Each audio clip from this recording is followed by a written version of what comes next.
No. Yeah. So we are good to go with the first afternoon section.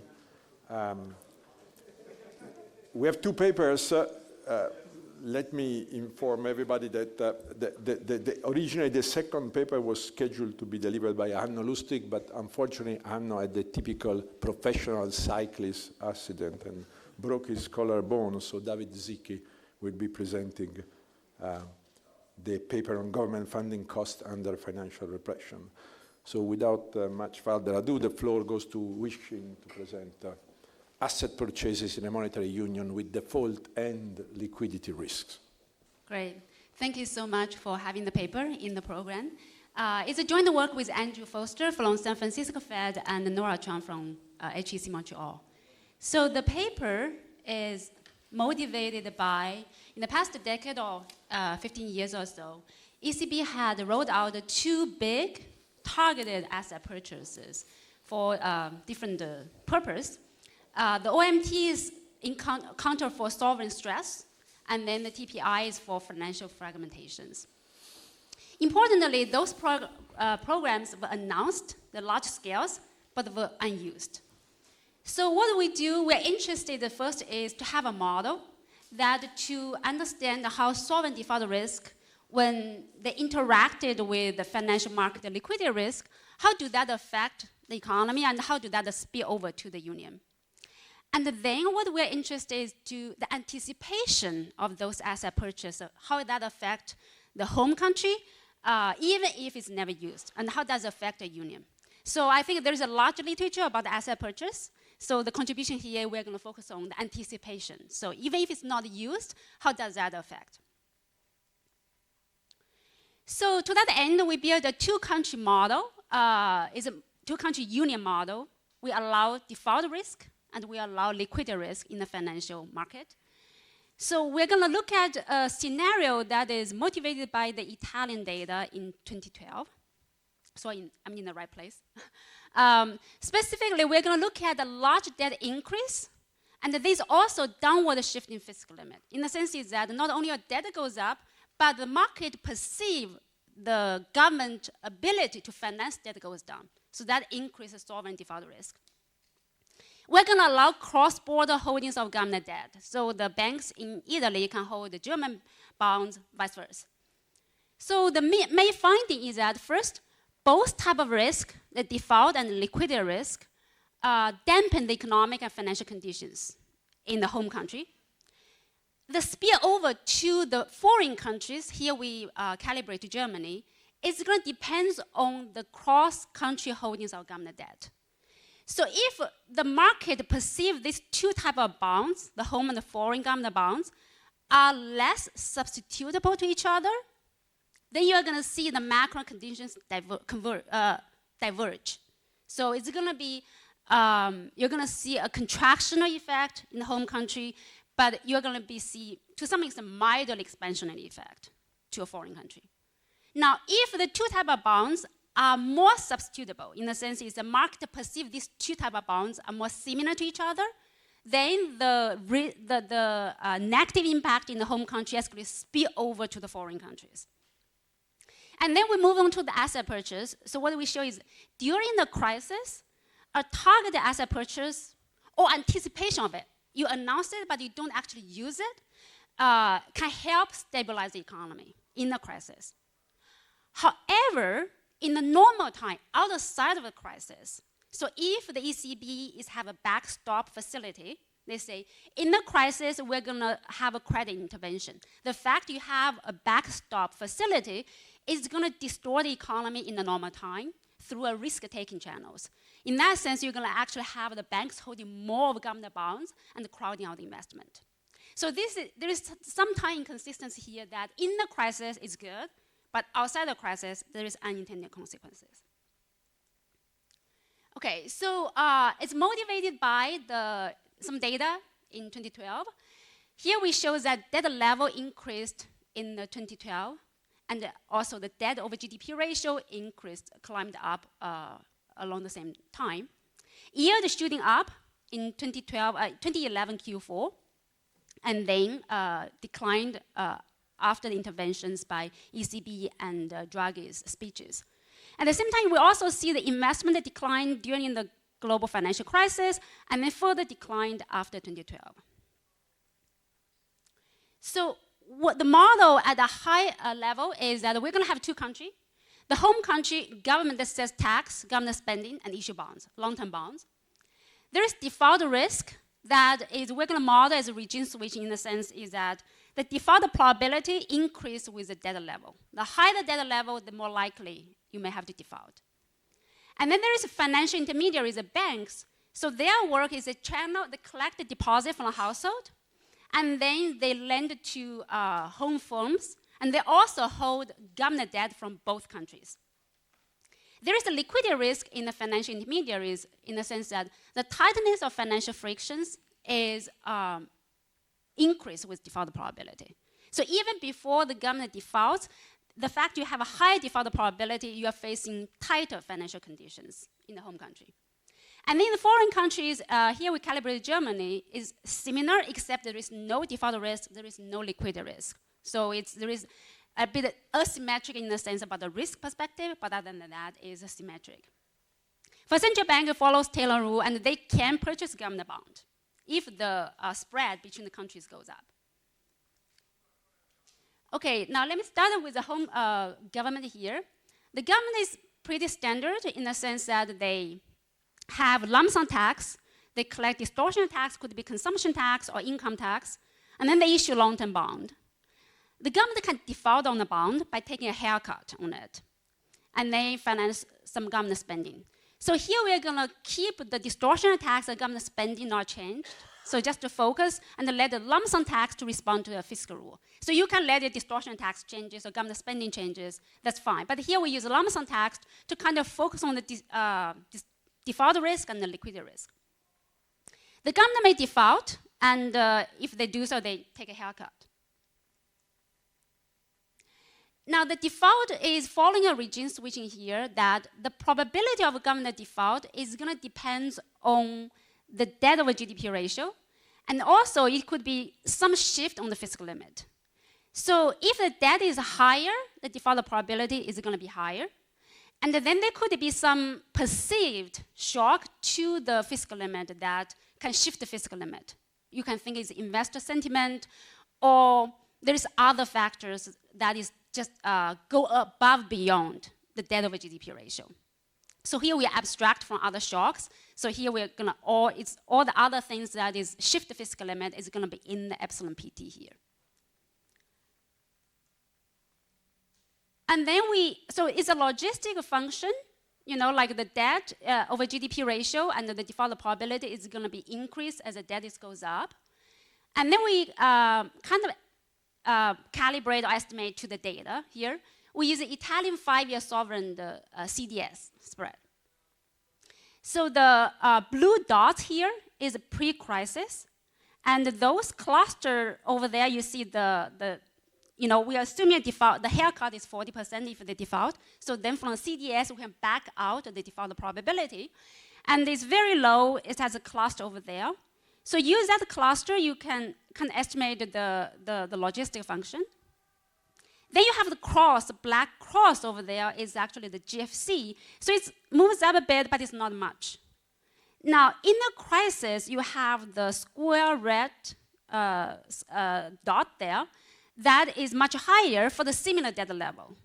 So this is what we use to calibrate there is a shift in fiscal limit.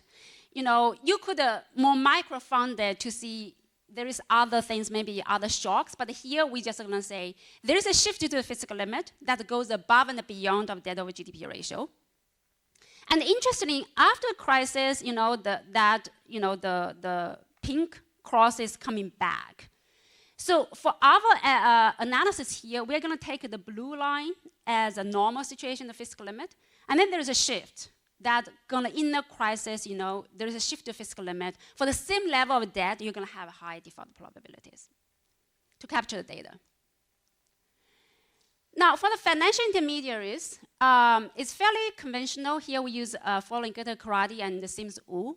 So the government, the bank is going to collect the deposit, And then they hold both government for the home and the foreign government bond, and also they lend the private bonds. So for the investors, the firms, they have to get the loans from the banks for investment. And then they also accumulate the net worth. The goal is to maximize the lifelong net worth. So net worth here depends on the realized return on the bond. So you can see that if the government take a haircut, your realized return is going to be lower. That's going to hurt your net worth. And then for the maximization problem here for the banks, the home government bond and foreign government bond are imperfect substitute. So here is a CES, so it's governed by the sigma B here. So if it's highly substitutable, like the market view them very similar, then that parameter is going to be larger. Otherwise, it's going to be smaller. That in a sense, the market treat the two type of bonds differently. You know, they have a different preference of holding those two type of bonds. And then the financial intermediaries, that they're going to maximize the net worth with some survival rate, the net worth over time.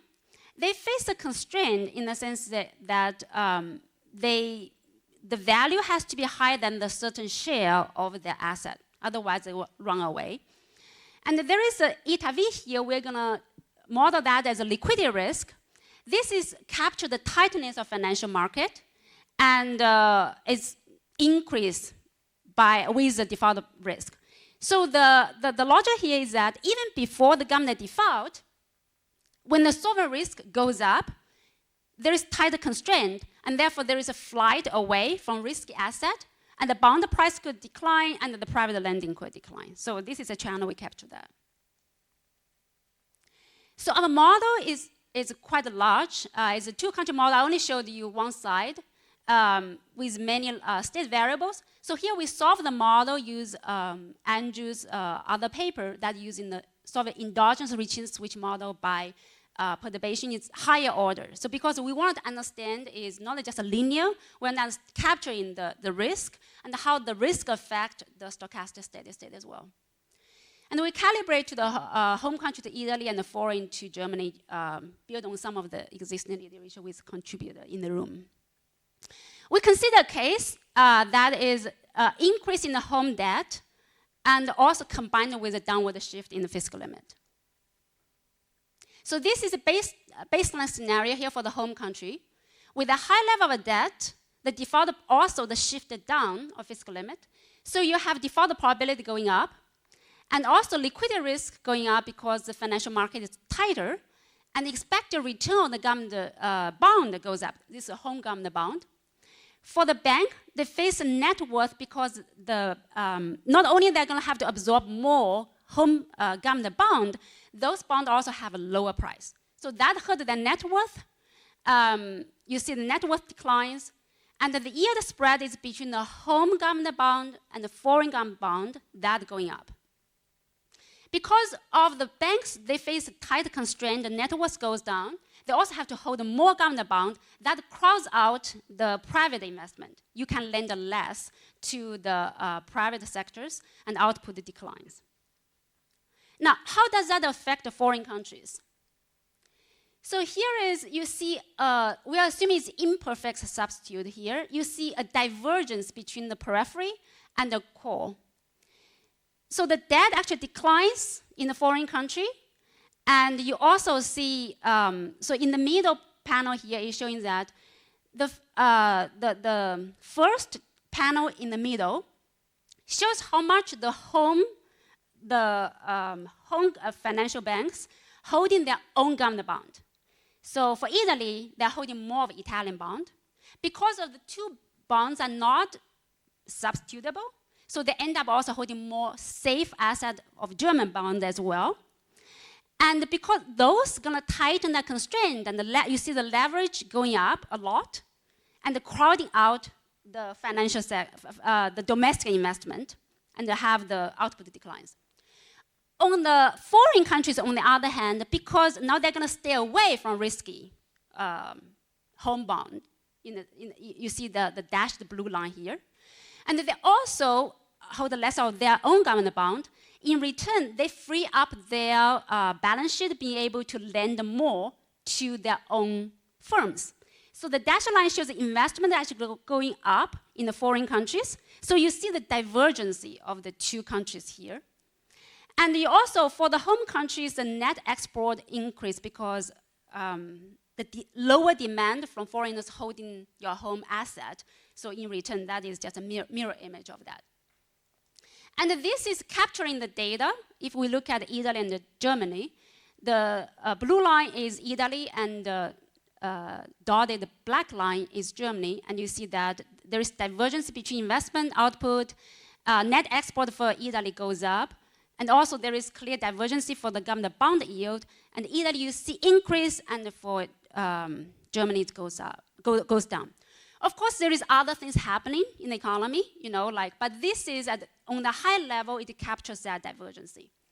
Now, however, if we are assuming the two types of bonds are highly substitutable, then you see the dynamic changes. Now, the red line here is the banks view the two types of bonds are very similar to each other. So then what happens is that for the home, they still have to hold more government bond, but they don't hold as much of German bonds because the two, you think other, the foreign bonds, because they're very substitutable. So they don't have to hold that more. That frees up some space so that it contains some of the decline in the investment. Investment still declines, the solid red line here, but it's not as much as the blue line shows. On the other hand, for the foreign countries, the banks, because these two are very substitutable, the foreign banks ending holding a lot of Italian government bonds. So like you show the dashed red line. So in that sense, it's actually crowd out some of their own private investment. So this is saying that if the two types of bonds are very substitutable, the pain of the home country endures kind of spread to the foreign countries. But if the market views these two is very different, then you see a divergence. So there is, this is basically highlight that. The spillover to the rest of the union depends on how the market view the substitutability between the different type of bonds. Okay, now I'm going to move to the asset purchase. So first I'm going to look at implement. If the central bank actually purchase asset, this is well established in the literature, and you're going to get a similar result. And then we can look at anticipation. So it doesn't happen, the central bank does not purchase the debt, but there's an announcement. How does that affect? So first is that if the central bank actually purchase Italian bond, as shown here, not surprisingly, it lessens the effect of debt crisis. You see the bond price, boost the bond price relatively. So the return of the government bond is contained, and therefore the leverage is lower, and the banks are being able to lend relatively more to the private firms, and the investment is less, the decline is less severe.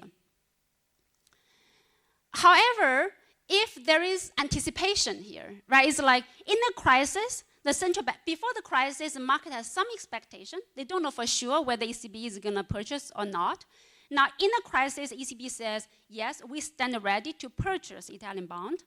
The announcement, so here you see that asset purchase does not occur. They just make an announcement. In this case, you see that the expected government return actually increase because you given is a long-term yield, and on the spot, you have the government bond price increase. The higher demand. So on that period, you actually have the expected government return goes up, and that in a way can increase the net worth of the banks. But on the other hand, the bank financial intermediaries, they anticipated that the government is going to step in the future. They have an incentive to lend more today to the private. So therefore, you see overall the impact on the net worth and the leverage kind of offset each other. And you do have the yield increase, but then on the real side, it dampens the recessionary impact. So this is showing that announcement itself in a crisis can help to contain the recessionary impact. Then we look at what if in a normal time, Like you can think about a moral hazard, or the private investors know the central bank is going to step in if there is a crisis. Then how does that happen in the normal time? So here we are considering a case, like there is a regime, so in the investors assign some probabilities, like with 10%, there may be a debt crisis in the next period, and then the government, central bank may or may not step in. So what do we see here? So first is that if there is no, central bank does not step in, like the psi CB is 0. So here we'll only look at the impact of purely the likelihood of a crisis. So there's two channels. First is that with some likelihood you're going to have a crisis, agents want to save more to smooth their consumption. So there is precautionary saving motives. But on the other hand, the default risk is going to raise government financing. Therefore, it's going to crowd out the private investment, as I show here. The government debt actually increase. So this is showing compared to when you have a low probability crisis versus there is no zero. There is no likelihood of have a crisis. And so this shows that the deposit on the stochastic steady state is going to be 1.4% higher than otherwise. And the government debt is going to be 1% higher in level as well. Overall, if the likelihood is small, then the precautionary savings dominant. So you have investment is actually increase because people just save a lot more. However, if the likelihood of a crisis is very high, then you get the crowding out channel dominant. You still have the deposit goes up, but the debt goes up a lot more. So on aggregate, you're going to see investment actually declines. So which channel dominance depends on how likely the crises are. Then we look at a case in a low crisis default probability. So with some probability there are going to be crisis, but people knows if there is in a crisis, the central bank is going to step in. So there is a backstop facility.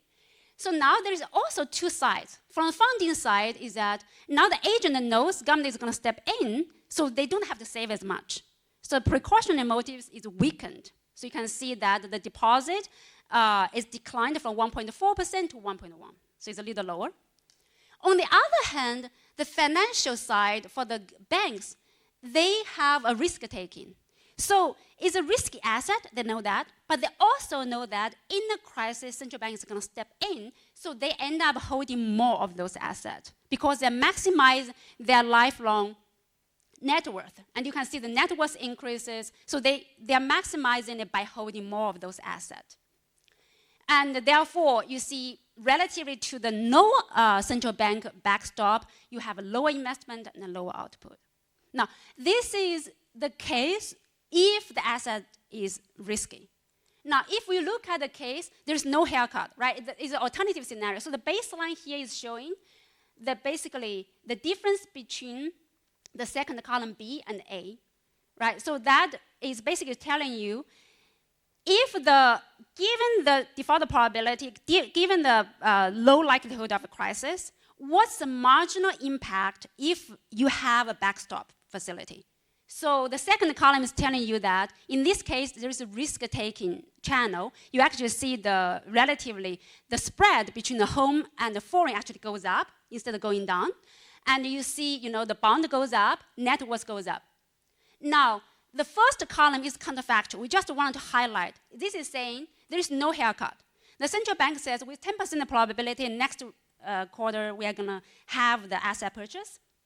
In this case, you will see the yield is declining, the bond is declining, which is kind of in line with what you would think because you boost the bond price, and that is you should beneficial in some way.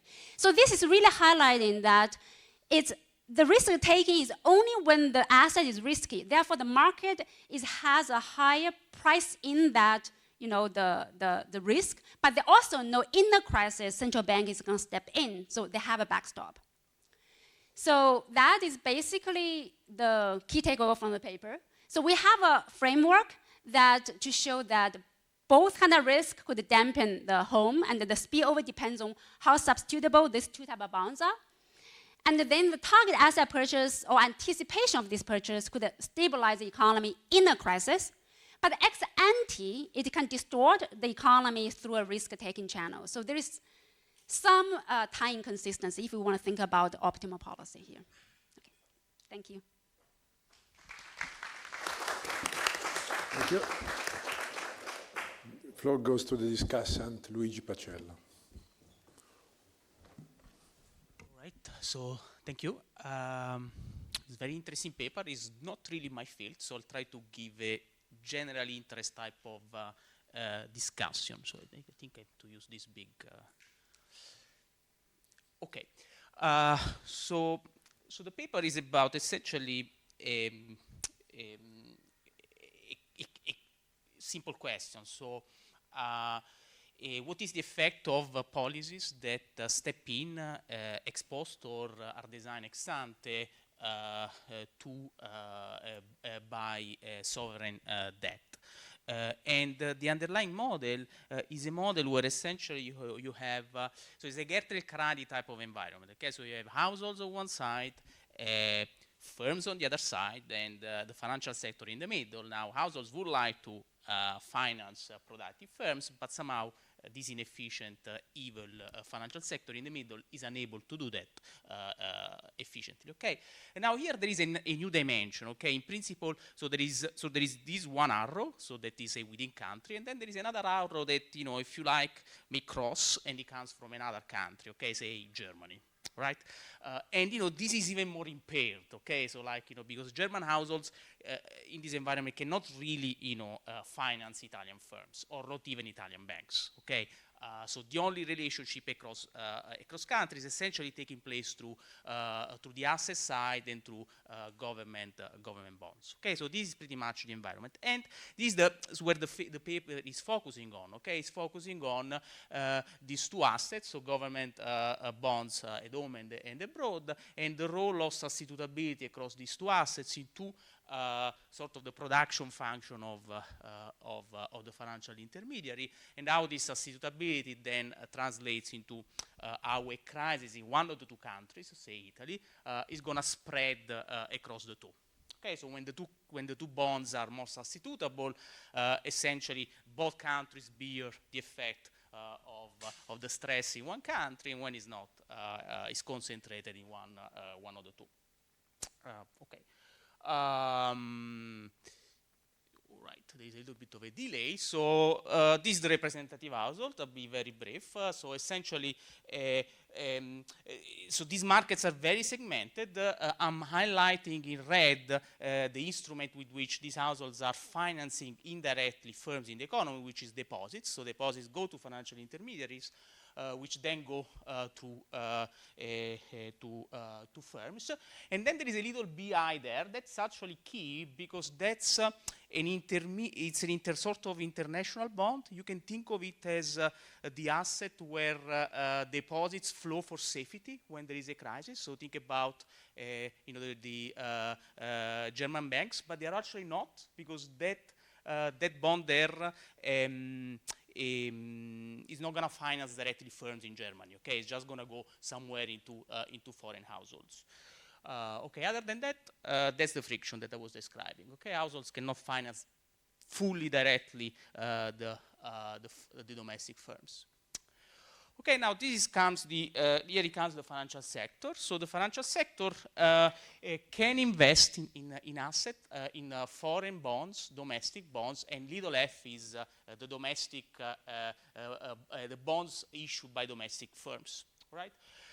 And you know, this is the asset side. On the right-hand side, you have D plus N, so deposits plus net worth. That's the liabilities. Now, in principle, when there is a shock to the net worth of the bank, so think about Italian banks holding Italian bonds collapse, net worth is it.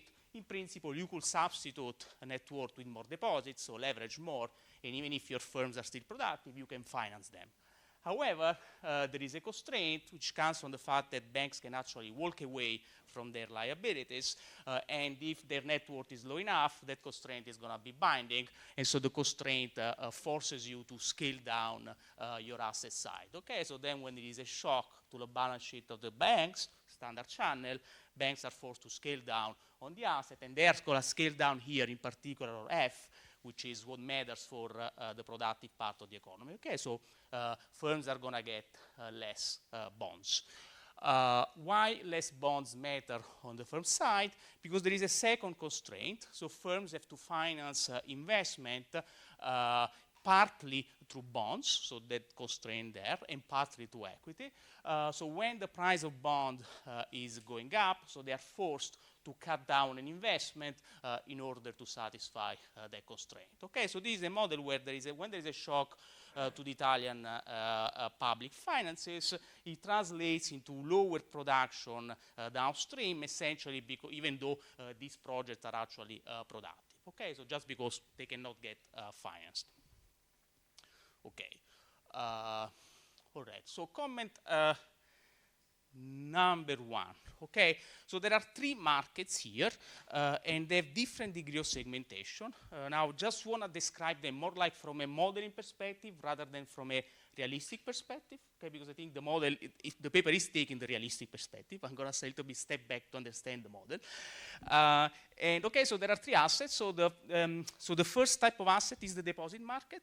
Now, the deposit market is sort of fully integrated, meaning that domestic households can actually take the money out of Italy and go into Germany frictionless, with the caveat that, again, that asset there, little BI, is not really deposit in Germany, so it's not going to go directly to German firms. Okay, but other than that, there's full integration. A flight to Germany is absolutely possible. Now, intermediate, there is this, the focus of the paper, which is sovereign bonds, which are partly substitutable. Okay, and that's a parameter that the authors calibrate, and that's where all the action is. And then there is the third market, which is the lending market, which is now completely segmented. Okay, so like German firms cannot step in when they get a lot of cash from Italians and fund productive Italian firms. Okay, they cannot do that. Okay, so this I think comment number 1.2. 1.1, so the fact that this deposit market is very integrated, it means that essentially there is perfect competition. So these all banks are issuing deposit and taking deposit rate as given. So there is no role for squeezing a bank margin when there is a crisis. And this was a big thing during the financial crisis, and it's also a big thing now that the margins have been going up. Okay, so bank net worth has been moving a lot over the cycle because of these margins moving around. In this model, this is not taking place because essentially the market power of banks is not moving around. So the only thing that is moving around is the return on the lending side, which means that in a crisis, banks can build up net worth back pretty fast. Okay, but that's not, I think, the experience of Italian banks. So if you look at what happened to Italian banks during the financial crisis, so that's the dashed red line is the return on deposits paid by Italian banks. The solid line is the return on loans received by Italian banks, and the blue solid line is the lending rate of German banks. Okay, so there has been essentially a divergence of returns across countries. So a relay signal of segmentation. Okay, so Italian banks were squeezing margins, German banks were increasing margins. Okay, and that's, I think, it's a contributor to the financial crisis. And here, so there is one instrument that the paper cannot speak to because it doesn't have this margin, is the LTRO, so where essentially banks were provided a cheap rate at which they could fund the liabilities. Okay, so the intervention from the policy side was not only on the asset side of banks, but also on the liability side. Okay, allowing them to finance loans more efficiently. Second comment is that, okay, you know, the Italian government has been risky, so the default rate went up. But actually, if you look at corporates, they went up even more. Okay, and in fact, so banks, a big problem of the banks was that post-crisis they were sitting, even if the government bond were fixed, sort of, they were still sitting on a lot of non-performing loans coming from firms. And in fact, so essentially, post-MT, the spread fell a lot. But then it took, a few years more for the non-performing loans on the balance sheet of banks to sort of peak. Okay, so in a sense, I think this is like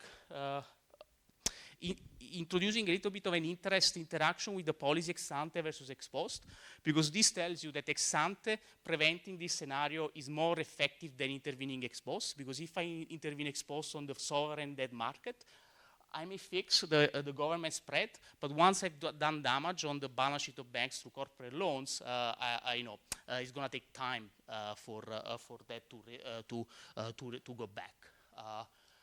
Last comment is a little bit cheap. Okay, so patatotti, okay. I guess, this was a little bit of the elephant in the room, okay? So the others are open about it, but I think, I'm gonna say the little anyway. So if I think about an intervention, the one story about, financial crisis, whatever it takes, was about the ability of saying, okay, look, I'm gonna intervene, I'll do whatever it takes. This was shifting beliefs, okay? So in a sense, in this model, it would be about shifting the shock, this exogenous shock, to what is called debt fiscal capacity, I don't remember. So all the action here is coming, the model is coming from ST, so the debt to GDP ratio. But one can think about intervention of the monetary authority having place directly through beliefs. Okay, so I shift to another equilibrium. Okay, there are some spots, I'm able to move some spots. That's it. So, thank you.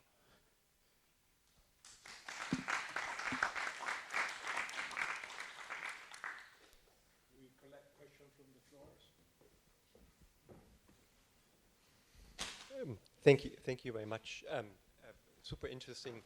So would I be very wrong if I summarized the paper as saying you have two messages, one on financial and fiscal risk sharing in Europe, and one on lender of last resort moral hazard problems? The second part is pretty standard, right? So it's not surprising, but you rediscover it and you price it, and that's interesting. But if you have the central bank step in after crisis, there are ex-ante effects on behavior of the agents, and we have to weigh the pluses and the minuses. So, okay. But if I'm worried about this and I see the trade-offs of central bank intervention, then I need to ask, where is the policy failure in the model? And I would say it's at the first. It's in the other part of my argument. It's that these bonds are not substitutes.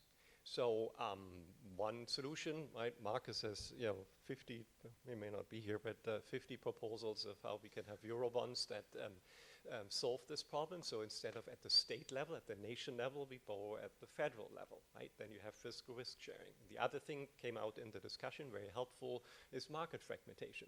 So if we have perfect or better American level financial market integration, this problem is also much smaller. So the way to fix that problem, to avoid the dilemma, is to deal with the first best issue, which is at risk sharing. So am I completely wrong, or is it that simple?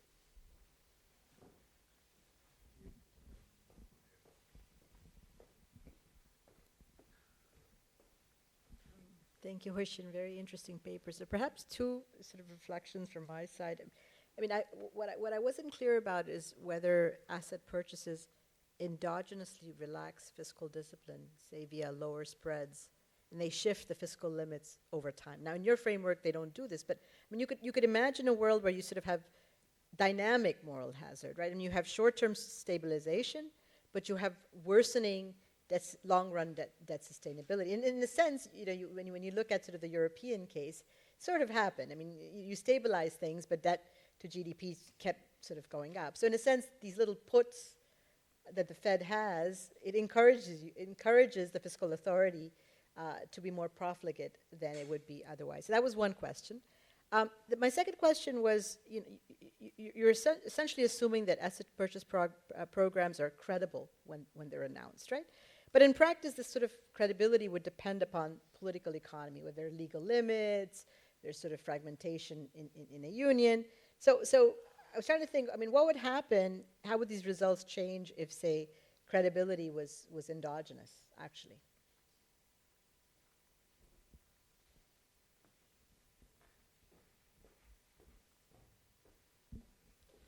So I have two quick questions. One, but I mean, to me, the main takeaway one of the main takeaways of the paper is that the two different policy regimes, one without fiscal backstop, and one with backstop, cannot be ranked because they have pros and cons. It would be possible, technically feasible, to have a welfare measure to compare them in order to rank them from on a welfare basis. Related, it would be interesting to analyze a third regime, which would which would be the best one probably of the old two worlds, which is a conditional backstop, which is what in real world we have, because the backstop is not meant to avoid any crisis, but only unwarranted, non-fundamental based crisis. And it would be interesting to model this more realistic regime in your paper. Even if the 2011 crisis that you started with has both elements. I mean, it has a fundamental element because it's true that debt goes up, but it also has a non-fundamental element because it is true that the schedule went down with no reasons. So in that case, I mean, you have both elements. But in general, if you design a conditional backstop, you should improve with respect to both the regimes that you study.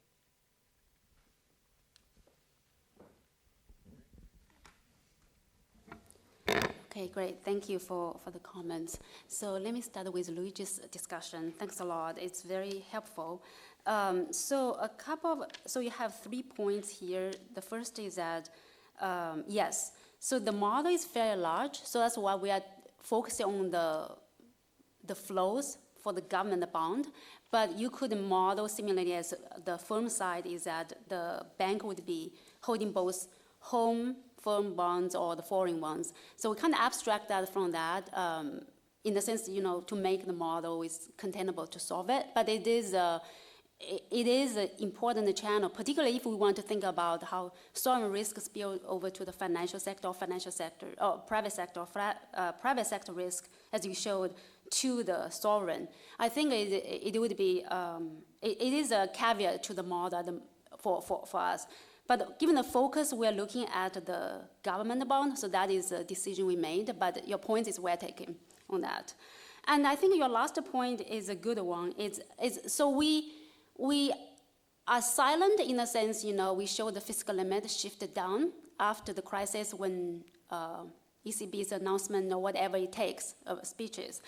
So that probably, the reason why the shift down probably is because of related to the announcement. So in our simulation is we say, if in a crisis you have announcement of asset purchase, you actually see the yield goes up. In the data, we don't see that. Why we don't see that? Because it's probably the announcement also shifted the fiscal limit, which we kind of silent for the moment on that. So, but the point for us is to say, if abstract from that, what the except you shift the fiscal limit. Besides that, what's the announcement impact would be? Even in that cases, you could contain the recessionary impact. But of course, if you could shift the fiscal limit, then the beneficial would be even bigger in the crisis period. So I think then for your point about the banks, yes. In fact, I didn't show that is that if in the asset purchase, when the central banks actually buy the asset, that the dynamics behaves very much like the bonds is more substitutable. So in the sense is that the asset purchase does behave like a way by buying the bonds that had risky, you make the market view the two bonds are more substitutable. So in a way that is the observer equivalence in some ways. So if the market does not view that way, you can help the market if you want it. Of course, it's a question is whether it's welfare improving or not, but the dynamic mechanism does work in that channels. And then Era's point about whether it's static or dynamic shift in the fiscal limit. So here is that it's in the normal time, the debt level is going to increase, so it's going to shift you up closer. If everything else being equal, your risk is going to be higher, relatively higher. But you're right, is that maybe if we model the shift on the fiscal limit depends on the asset purchase programs, then there is another layer of the impact that we, at the moment, is absent. Yeah, you're right.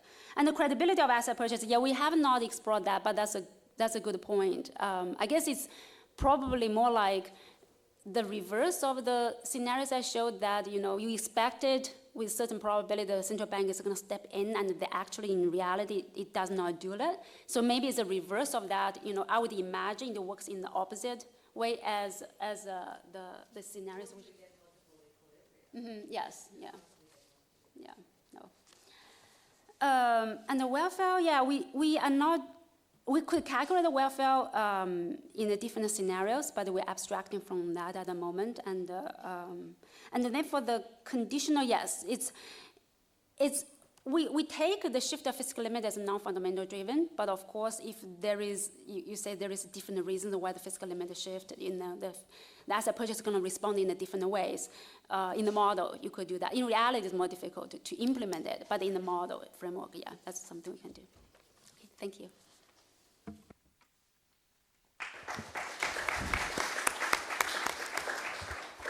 Very good. So we now move to the second paper, government funding costs under financial repression, and David will present online. Thank you. I apologize for having to be online. Hano had his bicycle accident, so and I filled in at the last minute, so I'm sorry I can't be there, and I really appreciate the organizers, including the paper and the program, and accommodating this change. I also should note that because I'm at the Fed, the standard disclaimer applies. These are my views only. So let's move in. This paper is about how financial repression affects bond yields, inflation, and risk premium. So what do we mean by financial repression? We put this broadly, we think of policies that governments undertake to increase the prices of government bonds given the properties of their cash flows.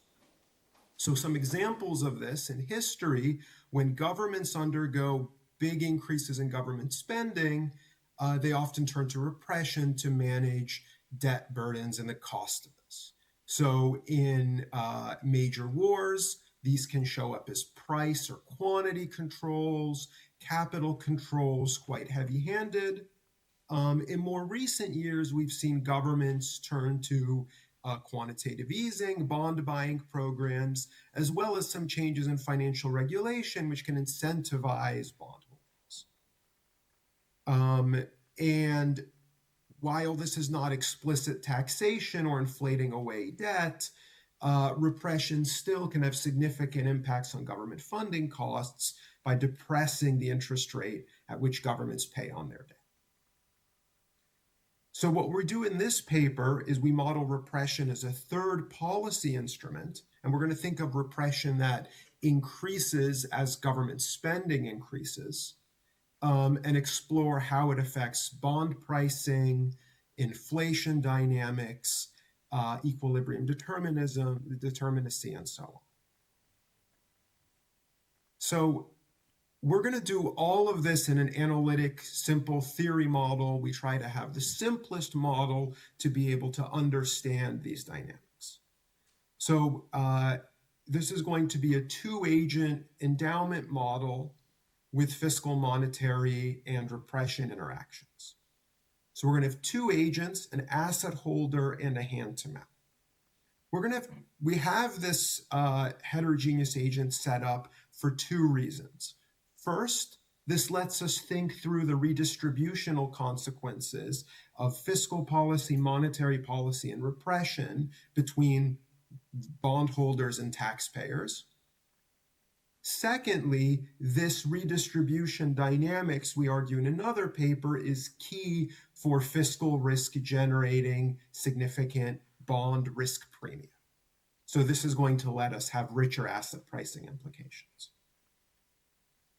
We're going to model the policy using simple rules. So monetary policy is going to follow a Taylor rule. Taxation is going to follow a rule in the stock of debt outstanding, and financial repression, we're also going to parameterize to follow a rule. And this is going to go along with what is often observed in history, that governments turn to repression when government spending undergoes a big increase. There's going to be a government budget constraint that holds. There's not going to be any default in this model, but debt is going to be long-term nominal debt, so there's the potential to inflate debt away, and that we're going to have lump sum taxes and transfers.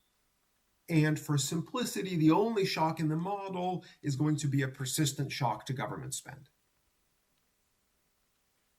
Now, I mentioned repression earlier. We're going to have 3 micro foundations of financial repression, which are all going to show up the same way in the model.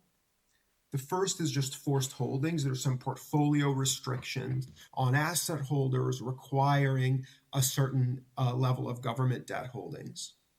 The second one is going to be financial regulations. We can think about capital requirements, liquidity rules, some constraint that incentivizes the holding of government bonds. And then finally, we're going to have a QE micro foundation as well. Despite this being a very stylized setup, we're going to get some pretty rich takeaways from this model analytically. So let me go through these at first, and then I'll go through how we get here. So first, it should be relatively intuitive that repression directly increases bond values, which reduces the funding costs of the government. So higher price means lower yield.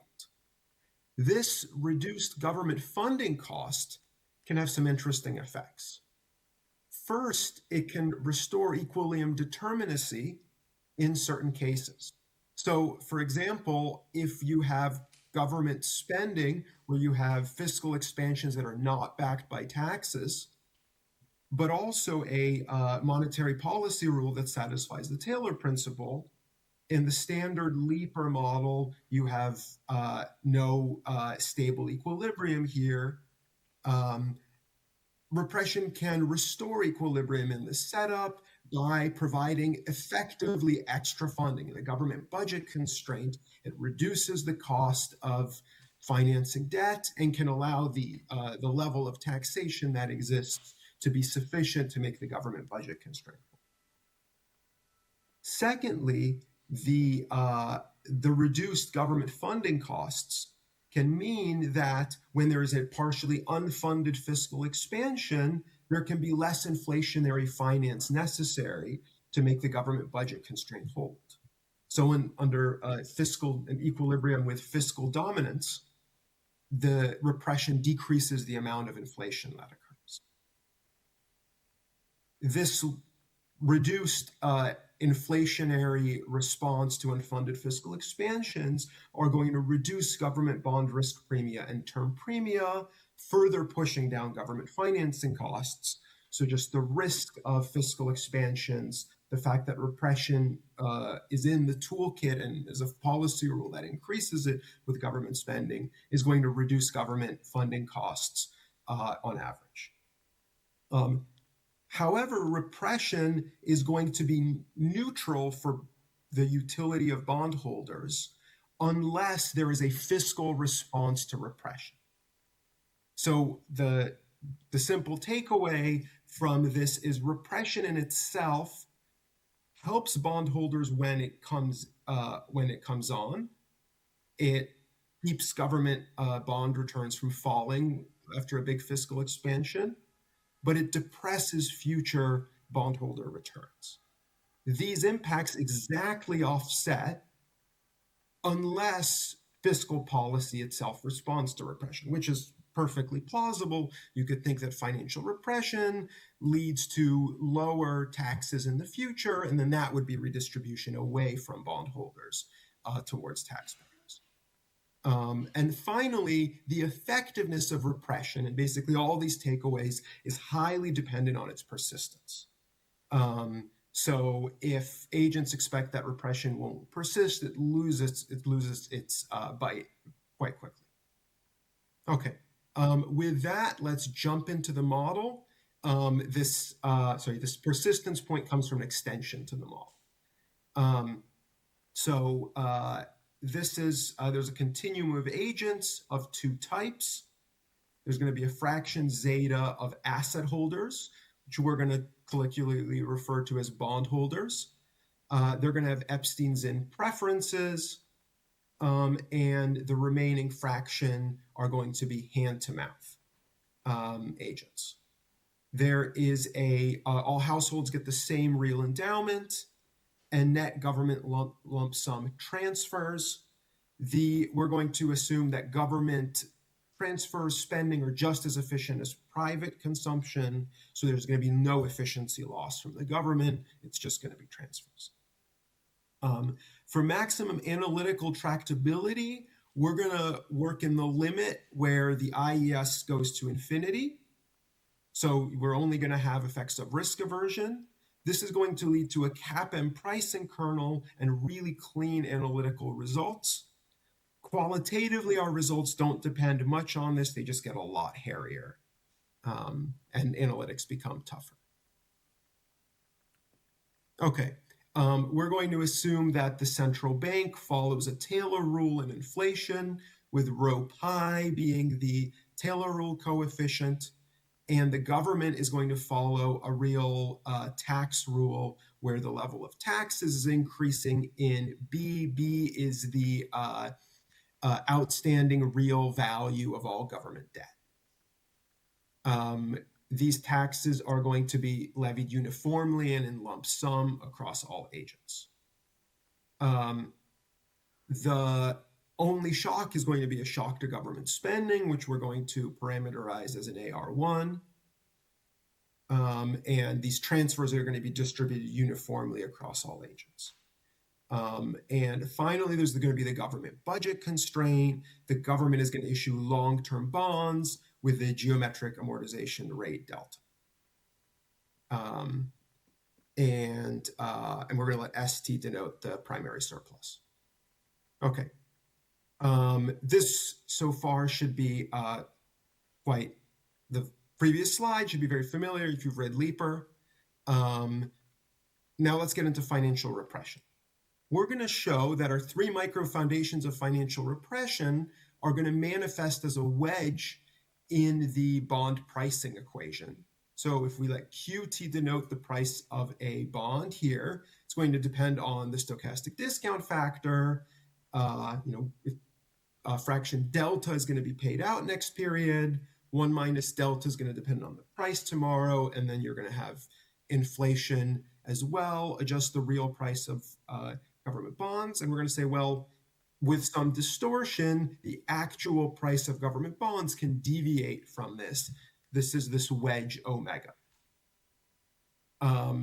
So a simple way to think about it, if the asset holder faces some sort of constraint, think about forced holdings, financial regulation, then there can be a wedge in this pricing equation.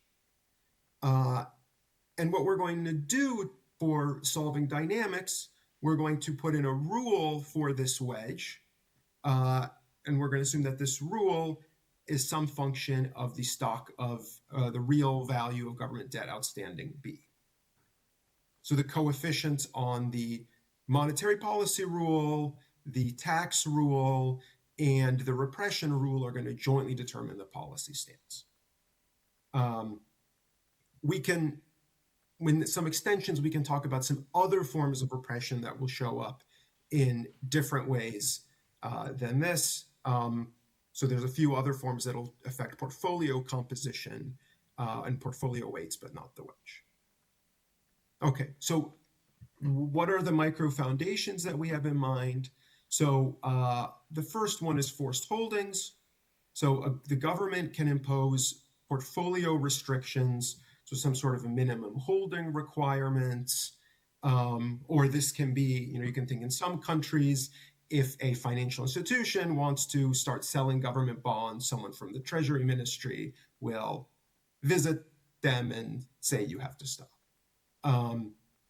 Financial regulations are another form. You can have capital requirements, liquidity rules that really incentivize holding of government bonds relative to other securities with very similar cash flows. And finally, you can have QE is our third micro foundation. The central bank buys government bonds, reduces private sector holdings. If you have some frictions in financial intermediation that generate a downward sloping demand curve for government bonds from the private sector, QE can also show up as this wedge.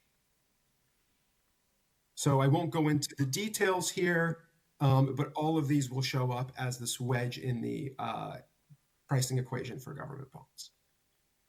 Okay, so let's quickly talk about redistribution. So the bondholders in this baseline case are going to hold all the government bonds.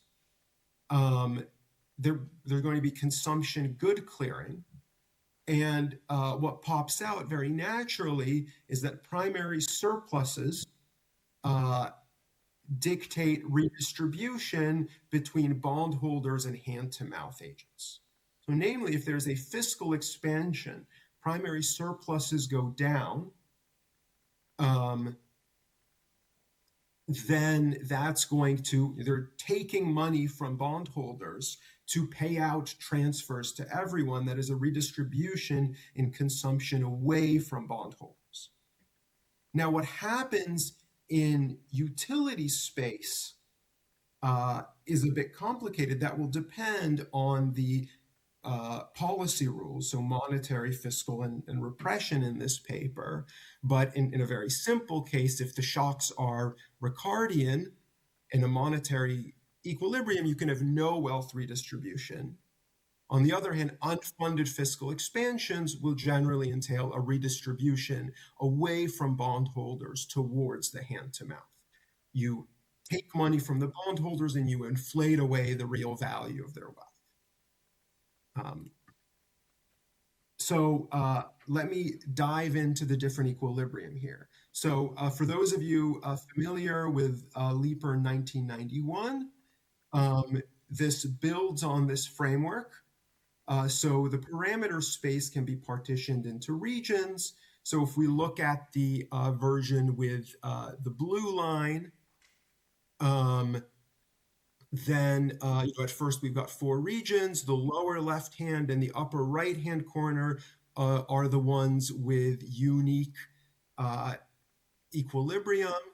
You have, an active, passive, you have a fiscal dominance in the lower left hand. So this is passive monetary, active fiscal. Basically, there's fiscal expansions without sufficient fiscal backing, but in a Taylor rule coefficient of less than 1. So you have fiscal expansions that are partly paid for by inflationary finance. The upper right-hand corner is your monetary dominance. This is like a very standard equilibrium we're in many macro models. So here, monetary policy satisfies the Taylor principle. There's sufficient fiscal backing for fiscal expansions. So you have no inflation.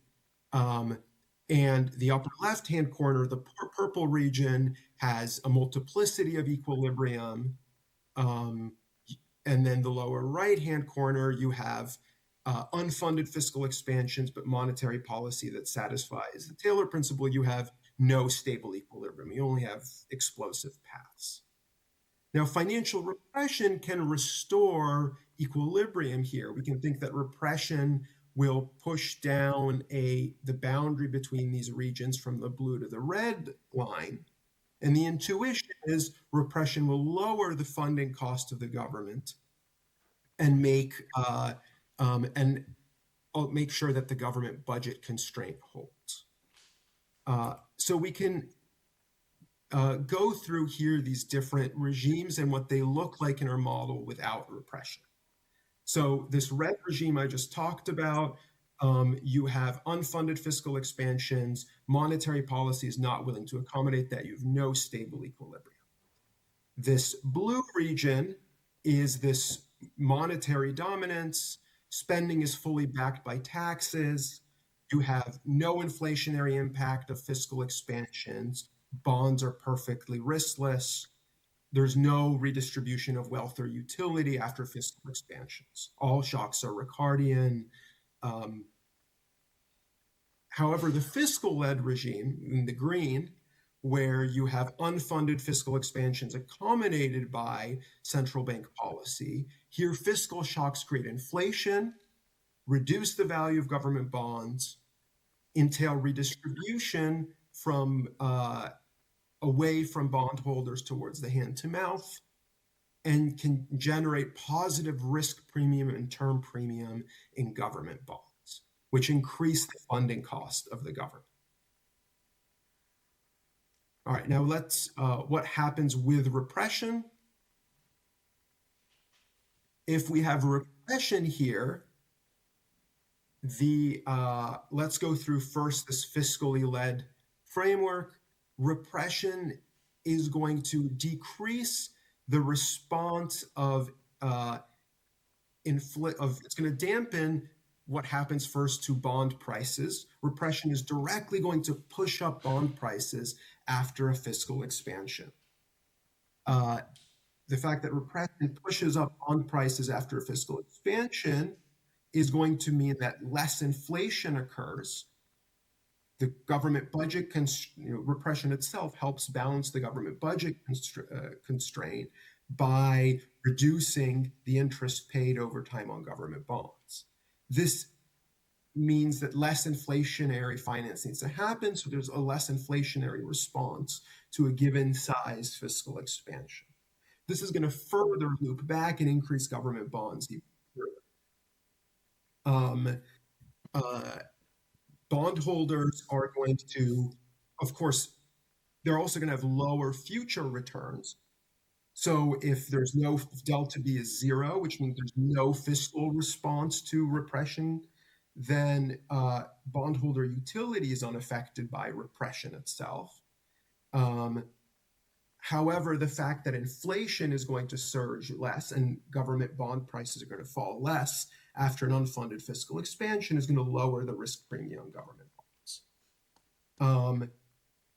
In the monetary region, you now could get some effects of repression could push up government bond prices in these regions as well. There's no inflation in this region because you have fiscal shocks and the Taylor principle is satisfied in the sleeper-esque framework. This implies a stable inflation, but you still get this dynamic that bond returns initially are increased by repression coming on and pushing up bond prices, but are lower thereafter as repression depresses the yield on government bonds.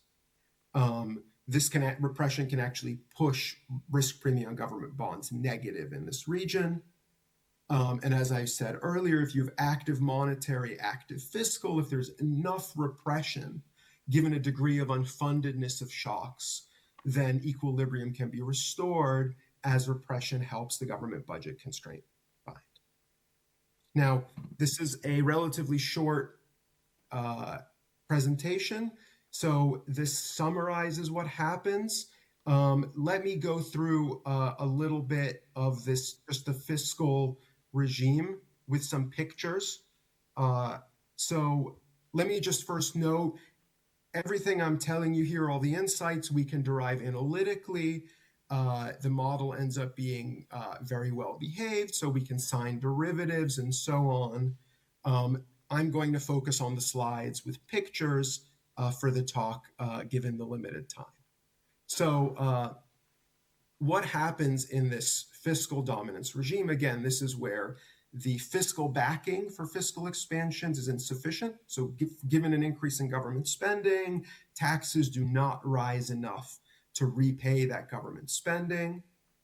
So there's some to make the government budget constraint hold, inflation or repression need to step in. So here, the blue line on these charts are going to show what happens with no repression response. And the red line is going to show what happens if financial repression, when there's a fiscal expansion, financial repression will act to increase the price of government bonds. So we see the insights here. After a fiscal expansion that's unfunded, inflation is going to increase to make the government budget constraint hold, as in LEAP. Repression is going to decrease how much inflation increases because it's going to lower the interest rate paid on government debt. That will allow a lower level of taxes to satisfy spending, so less inflation needs to pay off the spending, so less inflation needs to happen to make the government budget constrained. If we look at the price of bonds, because you have this unfunded fiscal expansion and expected inflation, the price of bonds is going to fall in the blue line and slowly recover. Repression is going to directly increase the price of government bonds, and for example, could even increase the price of government bonds above the baseline level if repression is strong. If we look at the real value of debt outstanding in these leaper fiscal regimes, the real value of debt is going to fall because debt is inflated away, and then mean revert. The fall in the real value of debt is going to be muted in repression. The panel on the right is going to show real government bond returns. So in the with a shock initially, without repression, this is going to the fiscal expansion is going to increase inflation persistently. That's going to reduce the price of government bonds. You're going to have big negative returns, but thereafter returns are going to go back. There's no new shocks. Agents are expecting things. With repression, the initial fall in bond returns is going to be muted. There's the initial inflation response is less, and repression directly pushes up the price of government bonds. However, by having a higher price, giving cash flows, future returns are going to be depressed. Okay, we do this all with propositions in the paper. So, everything I basically walked through, we can show.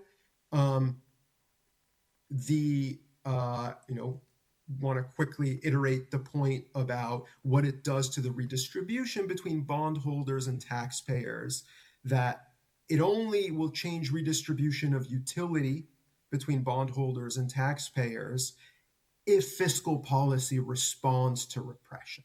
Otherwise, this higher initial bond returns and lower future bond returns exactly offset. And if if the tax rule is not too negative in the real value of debt outstanding, then repression is going to reduce bond risk premia and term premia. And the idea is it's going to dampen the volatility of real bond returns. And therefore, there's going to be lower fiscal risk premia from repression. I know I only have a few more minutes, but I want to walk through some of the extensions we've worked through.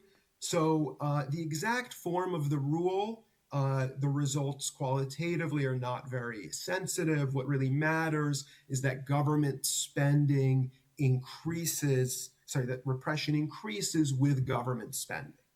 So particularly for this fiscal regime, we can do this policy rule as a function of government spending, as a function of the price of government bonds, and qualitatively, the signs of derivatives and so on are very similar. We do explore some additional forms of repression. So one that's very straightforward to do in this setup is to have forced holdings of hand-to-mouth agents.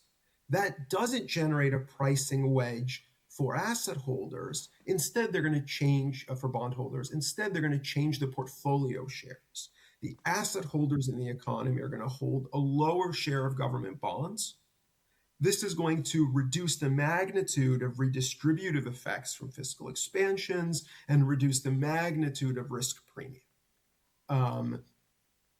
So one can think of certain policies that try to have, agents hold bonds that are not the marginal pricers as a complementary channel that operates through this redistributive effect and risk premia rather than this wedge. And finally, we have some results I don't have lots of time to go through. We can extend the model where repression is not unlimited, but it has a stochastic duration. Historically, repression is temporary. We can get all analytical results here. The same high-level things go through, except for the effectiveness of repression is very dependent on the expected persistence of repression. Okay, so that's the paper in a nutshell. In short, we develop an analytical model to show how financial repression affects bond pricing, inflation, equilibrium determinacy, and go through our, and really the main results we get is that repression is, by increasing bond values, is going to reduce the funding costs of the government.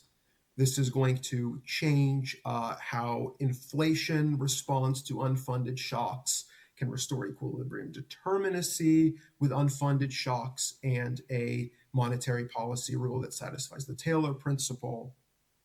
But the effectiveness of repression really depends on its persistence. And when repression unwinds, and another result we get in that section is you have inflation jump and bond prices fall, if repression falls all of a sudden. And we think there's some interesting policy takeaways from this paper as well. I think I'm out of time. Thank you so much. I look forward to the discussant's comments. Very well done. So the floor goes now to Jiang for the discussion. Hello.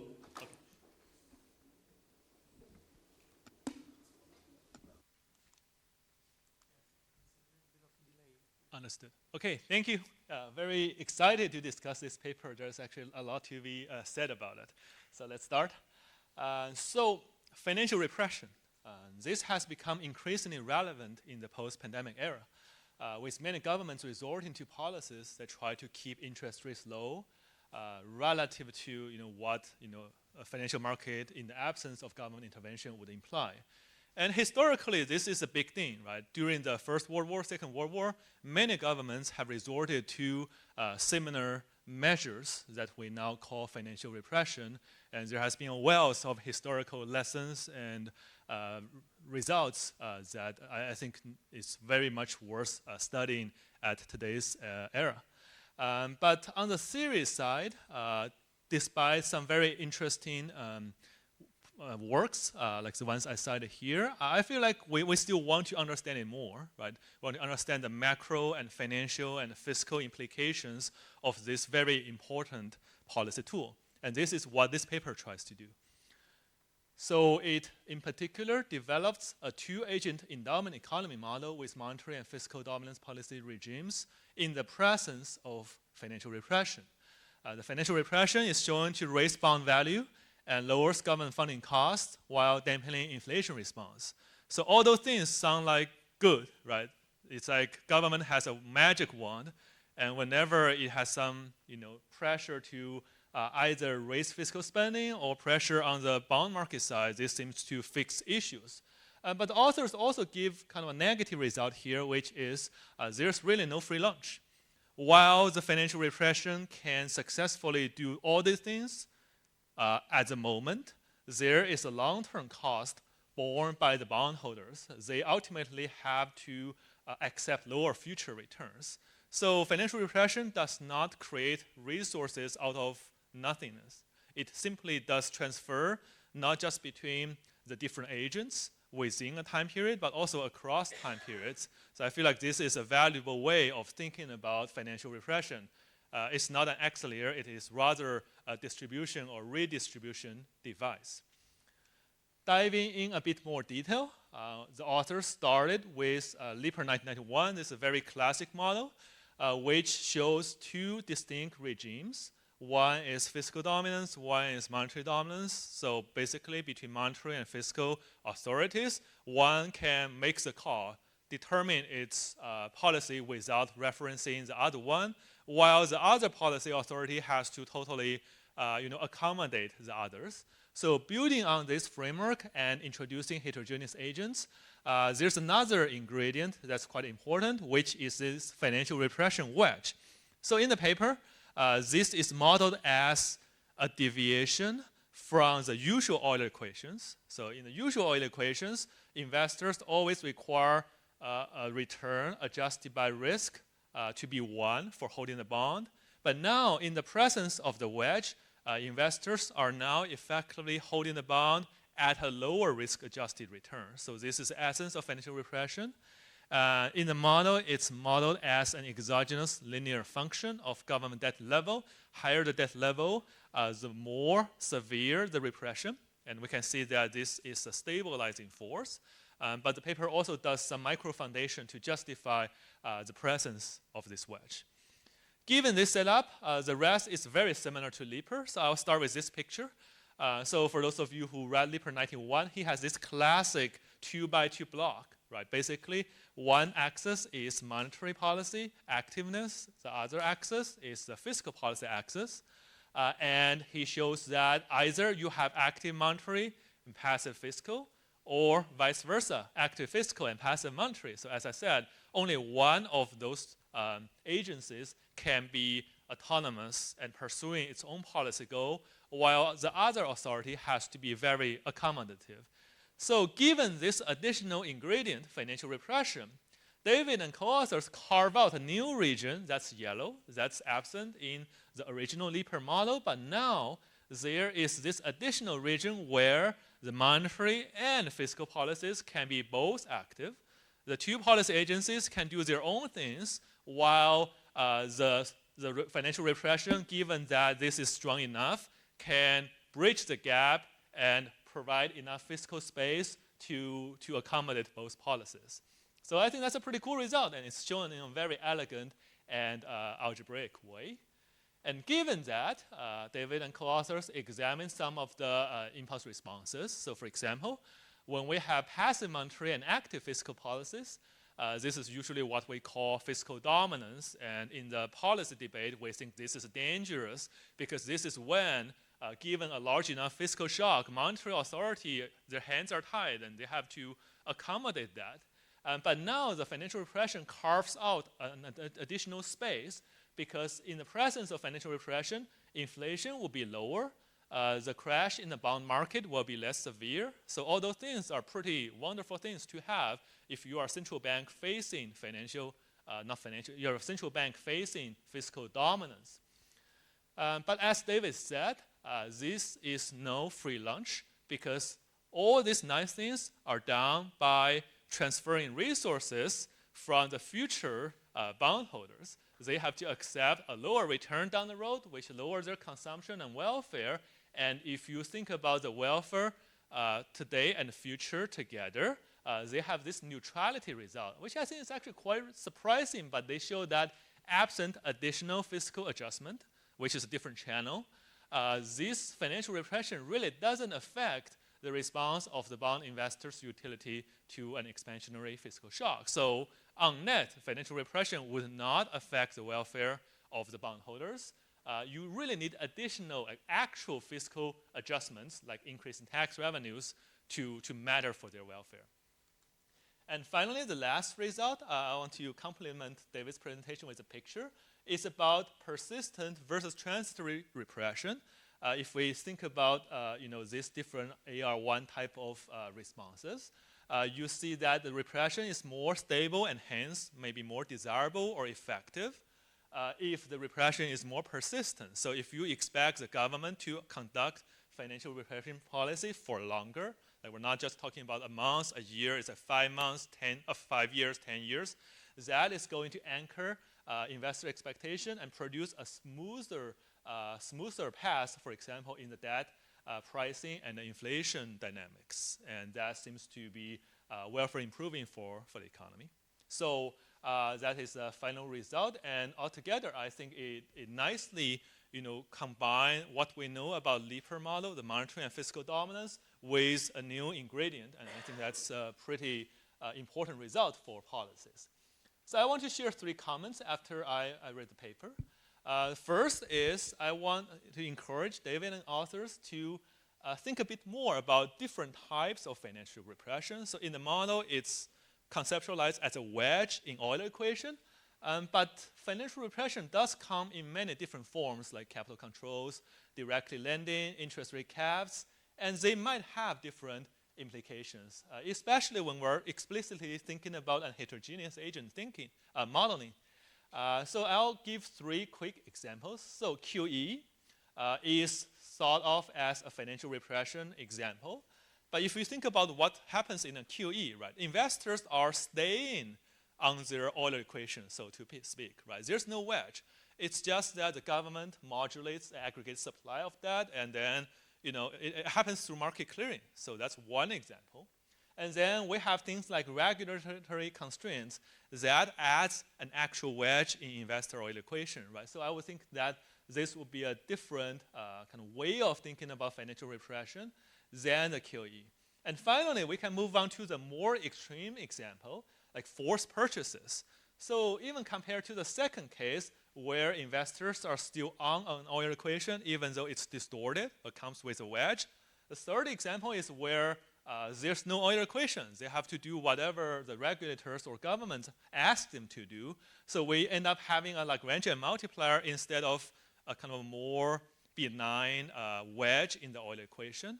And I would think that they might have slightly different implications, for example, for the functional form and dynamics of the wedge in relation to other things like interest rates, fiscal conditions, and so on. And given the lack of serious theory work in this direction, I think it will be very valuable to explicitly work out the implications of those different types. Like what happens if we just play around with demand and supply? What happens if we knock off the bondholders away from their Euler equations? And what happens if we have an even more significant form of market segmentation? So I think that's very much worth exploring. My second comment is about taking it to the data. So here's a picture from my paper with Hano and co-authors, where we calculate the market value of debt and compare that with the present value of government surpluses. Both of those concepts are present in this model. And you can see that the gap between the market valuation of that and what we can call a fundamental valuation based on fiscal cash flows is time varying. More recently, there seems to be a bigger deviation from each other. So I wonder if the authors can take their model, apply it to the data, and demarcate the periods in which financial repression is more significant versus the periods where it's less significant. For example, the model does predict different patterns of responses of bond value in relation to identified fiscal shocks. So can we do that for different periods, like Volcker, right, the late 1990s, and COVID? And if we can learn from the differential response patterns, that would help us to understand when the financial repression is really relevant in the data. And I think that will be another valuable thing to think about. And my third comment is about domestic versus what I call external financial repression. So when Era invited me to discuss this paper, I was actually quite excited because I have a more or less complementary view on this, which is a Lipper model in an open economy. So in that world, just like this paper, in addition to monetary and fiscal dominance regimes, there is a third possibility, which is one country, I call that hegemon country, running active monetary and active fiscal policies, while the other country, the foreign country, accommodates by running passive monetary and passive fiscal policies. That also sustains the active policy pair in one country, contrary to the prediction of Eric Lipper's earlier work. So there's some similarity in the sense that additional policy space, either international or domestic repression, creates policy space for domestic policies. However, there's a key difference, and I think this will be a very nice way to frame the contribution of this paper as well. Domestic financial repression does not create additional resources. And I think this is what underlies this no free lunch result. Whereas in the international model, this accommodation of active policy is made possible by resource transfers between foreign and home countries. You can do it in the bond market. You can do it in the international trade through terms of trade manipulation. Doesn't matter, but there is constant transfers of resources between countries. That is what frees up the fiscal space for the home country to pursue both monetary and fiscal policy goals. But in this paper with financial repression, there is no new resource created by financial repression, and that, as a result, only transfers resources within domestic agents. And I think that is a key difference between those results. So I was thinking that maybe it's useful to make this transfer point explicit. Coming from a physics background, I think there might be a thermodynamic law of financial repression, which is if you don't have any external resource transfer, there will be no free lunch for creating additional monetary or fiscal space. And conversely, with additional resources, that will make this additional loosening of policy space possible. And I think that's a very much important or policy relevant point to be made in the author's context. So I think that's all I have. I think this is a very elegant framework to model financial repression and its fiscal implications. Everything is algebraic, which I very much appreciate. And I want to end my discussion with some quotes from a kind of very famous article by Maynard Keynes. It's called Open Letter to French Minister of Finance after the First World War. And basically, he was talking about the same thing. It's a political economy decision.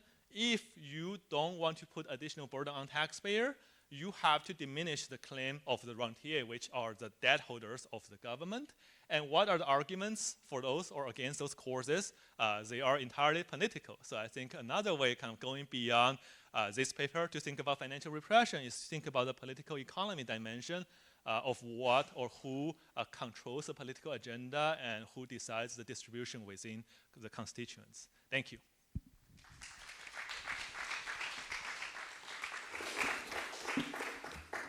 We take now question from the floor. Hey David, this is Anmol.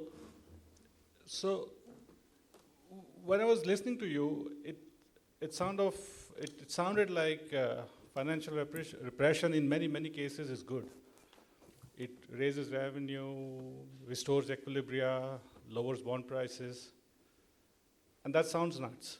So let me take a step back and think about what's going on here from a public finance perspective. So normally when we think about financial repression, we think about it's a tax on intermediation. And with any tax, we have to think about elasticities, what can they do? So the intuitive thing would be that, well, there's less intermediation, banks exit, banks don't, and that's socially costly. But it seems like in your model, these bondholders are just there.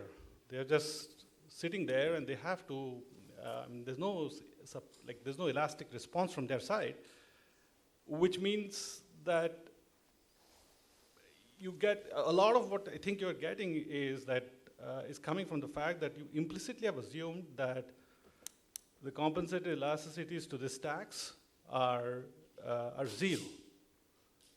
And I mean, maybe you may want to defend that position, but it seems like a lot of it is driven by that. So am I wrong, or that's what's going on here?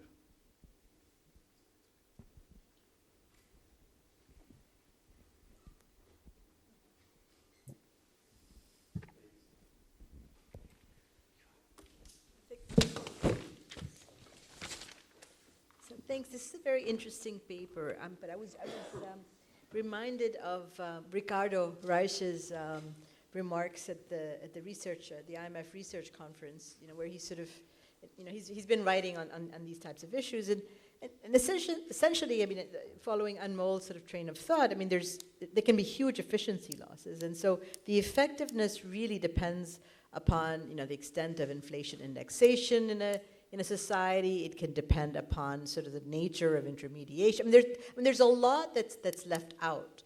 So I think here, given the kind of framework that you have, you sort of like you're essentially not thinking about sort of the financial system at all. So I mean, there is no such financial system And there is no indexation of inflation. You're not really thinking about what happens to sort of investment. So there's no real consequences. There's no impact on investment activity. There's no misallocation of capital. I mean, those are all the things when you think of financial repression, say, in the context of China, the first thing that comes to mind is sort of misallocation of capital. And that's something, and that can be first order, because that can have productivity impacts, long run growth, and what have you. So all of those issues are sort of being assumed away in your framework.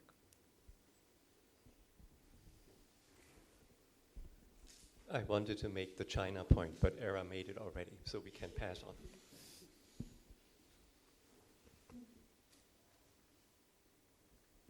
Okay, David, no more questions, so back to you.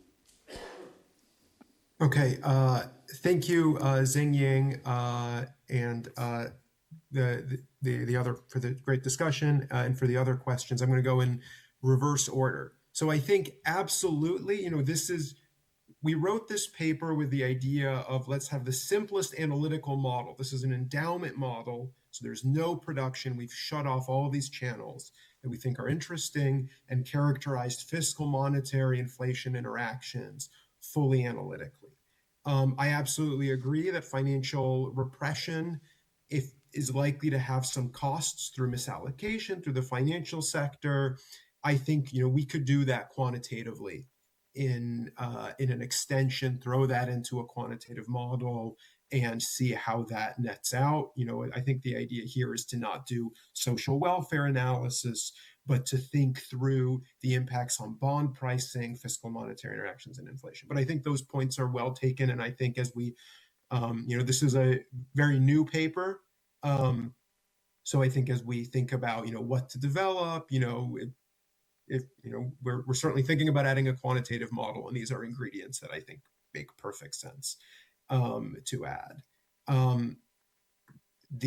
Because I'm very sympathetic to those. I think there are efficiency losses. You can think about our paper as exploring the effects for holding production fixed, just looking at inflation, bond pricing, and fiscal monetary interactions.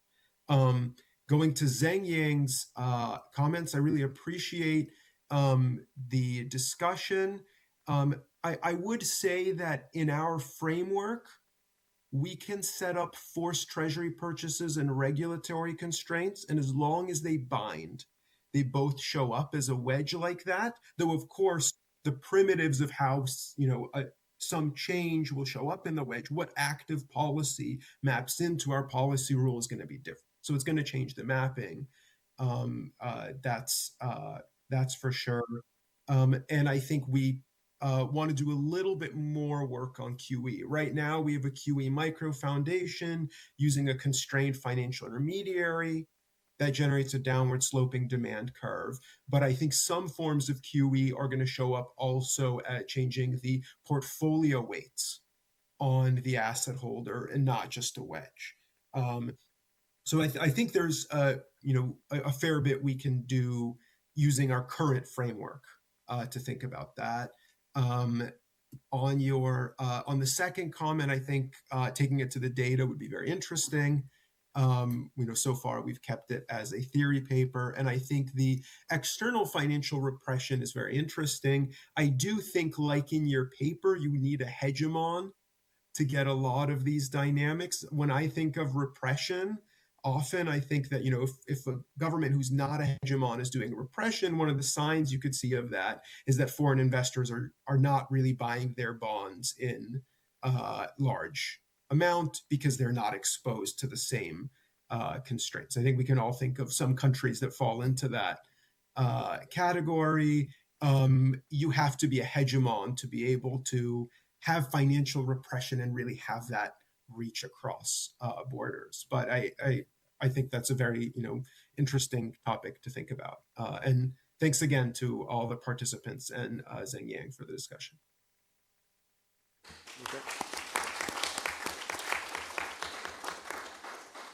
Okay, so we are off to the coffee break, back at 15 past, right? Okay.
this?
I would kindly ask you to be seated so we can start with the last session of the day. So maybe we can wait for a couple of more minutes and then we have really to start.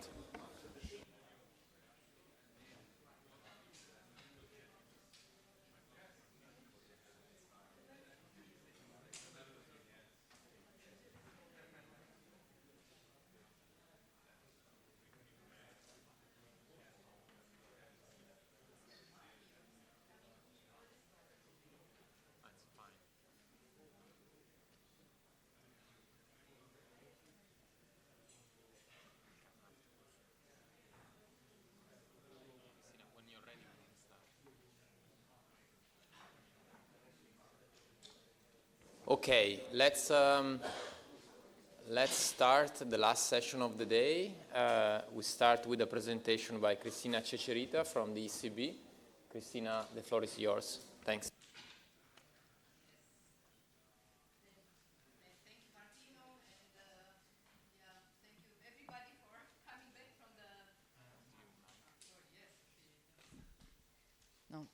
Thank you, Martino. Thank you very much, the organizers, the colleagues from Banca d'Italia, IMF, and Bocconi, of course, for having including also my paper in this so far very interesting conference. So we have had a bit of a preview talking about fiscal policy and inflation in the previous presentation, and there was something about non-linearities, not with respect with the debt level that I will address now, but still in the paper by Domenico. And this paper is co-authored with Tom Peso from Pompeo Fabra, and the usual disclaimer applies that what I will say today does not necessarily reflect the views of the ECB. So it's about fiscal policy and inflation, accounting for non-linearities in government debt. The aim of this paper was to study the impact of fiscal policy, but this time more on inflation. So not the output multipliers, but on inflation, and in particular, to look at non-linearities with respect to the level, to the indebtedness, so level of public debt, as well as the monetary policy stance. And we, let's say, did this paper a bit preparing for the analytical work in the context of the 2025 strategy review that we had, where there was, at least from our side, also an interest in the impact of fiscal policy on inflation. We would just, let's say, place this paper in the literature review in the sense of that the literature would not still be fully settled, still this price puzzle, with some papers finding a non-significant or even a negative impact of a fiscal stimulus on inflation, while most of other papers finding a positive impact, including some papers that we have done also at the ECB, model-based analysis, but not many papers, just one or two, look at non-linearities, in particular with respect to the indebtedness. So there was a paper also from the IMF, Cevic and Mirugin, that look a bit into this question in a very big sample of emerging economy, advanced economies. They use there just as for the fiscal shock, the changes in the primary balance. And this was not the main topic of the paper, and otherwise a lot of other papers, which I put here in gray, looking at the impact of fiscal policy mostly on output. And there is a lot of studies also looking at the role of fiscal policy, so fiscal shock on inflation expectations. You know many of these papers, some of them also from colleagues of the IMF, Grigoli and Sandri. So, here the literature mostly pointing to the fact that high build-ups of public debt can lead consumers to expect higher inflation. This was done in the US, other advanced economies. economies or for some emerging market economies, and more recently at the ECB, I mean, this is not an analytical paper, but just descriptive statistics. We also included some questions related to this for the Euro area countries in the ECB consumer expectation survey, just to show here from analysis that we have done first in 2025. We started to include this type of questions in which we ask consumers in the 11 Euro area countries covered what is their view on the public debt, whether they see public debt as a major problem in their countries, so high correlation with the level of debt. Unfortunately, Italy with one of the largest share where the consumers see public debt as being problematic. France, Greece, although declining in the latest rounds of the survey. But then we also use this to test what is the consumer perception, expectations and perception of the build-up, expected build-up in defense spending, and somewhat surprising, they expect inflation actually to increase more than growth, and around 50% of consumers expect inflation to increase, well, only a little, but still in general a large share expected inflation to increase. And when we disaggregated according to the public debt level, whether consumers agree that the public debt is a major problem in their countries, the share of those expecting an increase in inflation is much larger than in the countries where the public debt is less. So this is the last chart there on the right.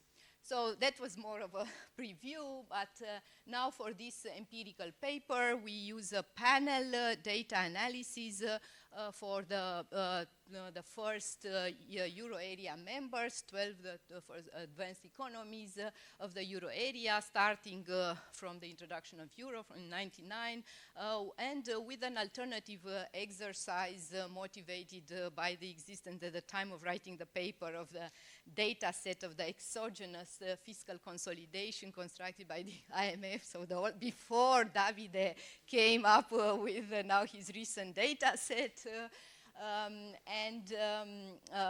For that period from 78 to 2014. And we use two main approaches of state-dependent local projections, so the paper that was already mentioned, for the exogenous debt threshold, and then the method more recently in Kloin, Jorda and Taylor, 2023, of multiple state dependence with a continuous debt level.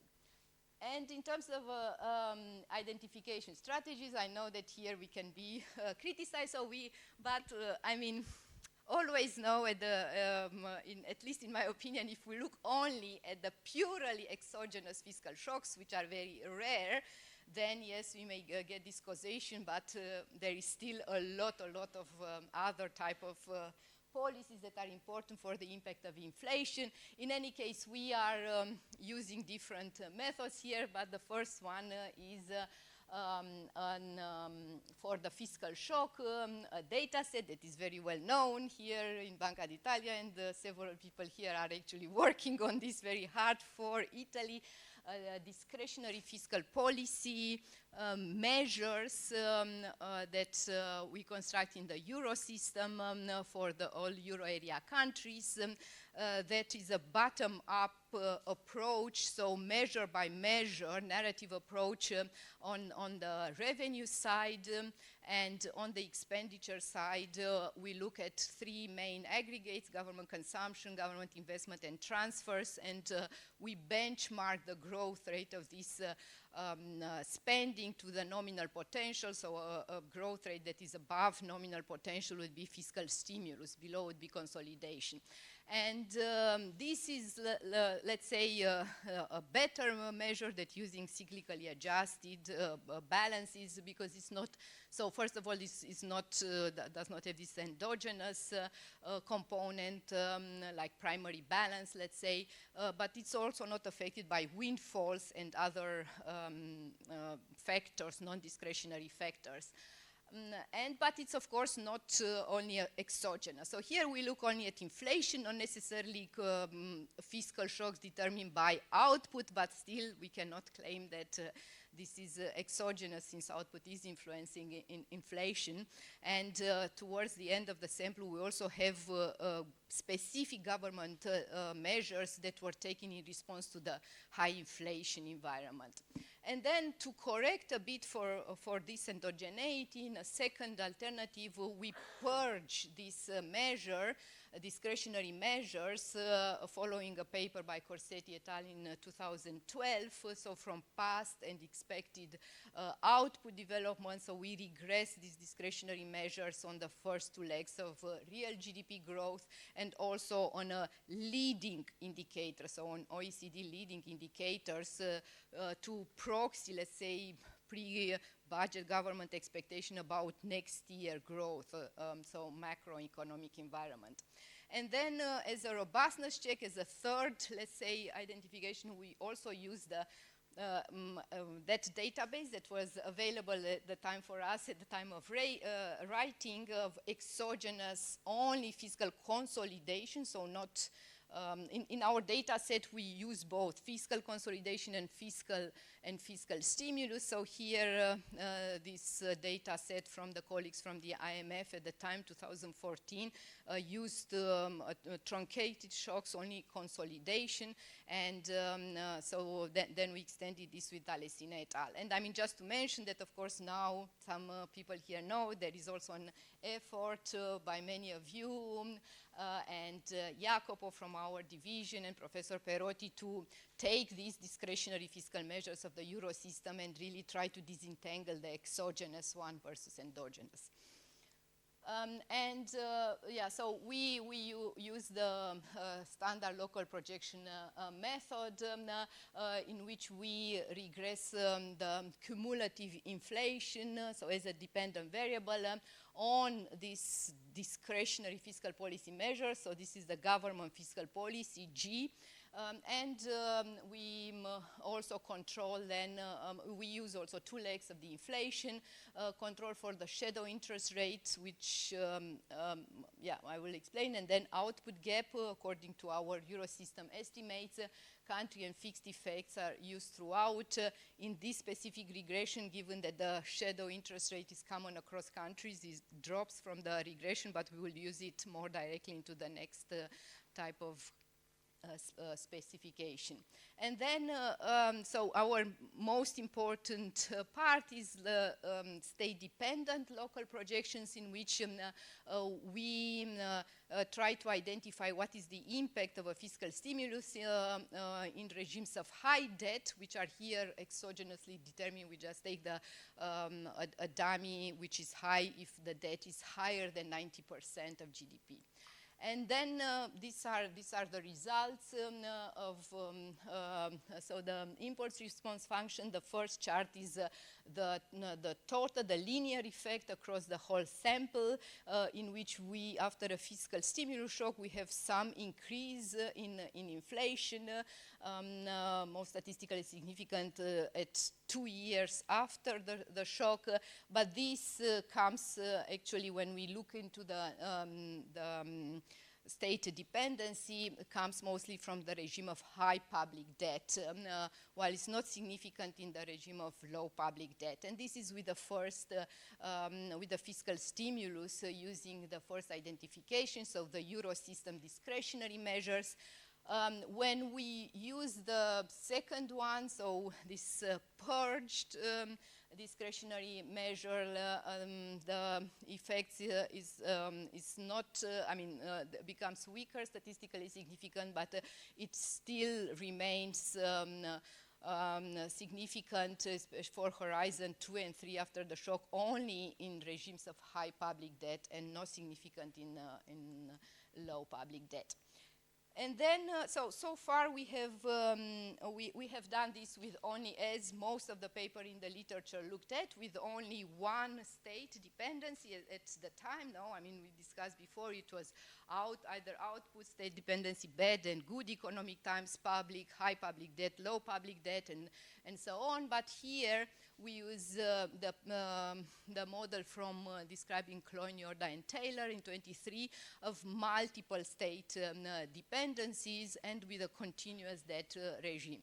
And basically what we do, we add to, I mean, the fiscal shock as it was before, but we add interaction terms for the 3 state variables, so the debt level, also the output gap, good and bad, let's say, economic time, shadow interest rate, and we interact the fiscal shock with each of these state variable in deviation from their mean. So basically, when the state variables are at their mean, we would, all these interaction terms would be 0, and we will have the average effect from the previous regression. And then, I mean, Cloyne, Yorda, and Taylor claim that in this way, accounting for this multi-state dependency, we also control for a possible omitted variable bias, because any fiscal, like a policy intervention, a fiscal shock can also affect the way that other policies, I mean, the transmission of other policies to inflation or other factors to inflation.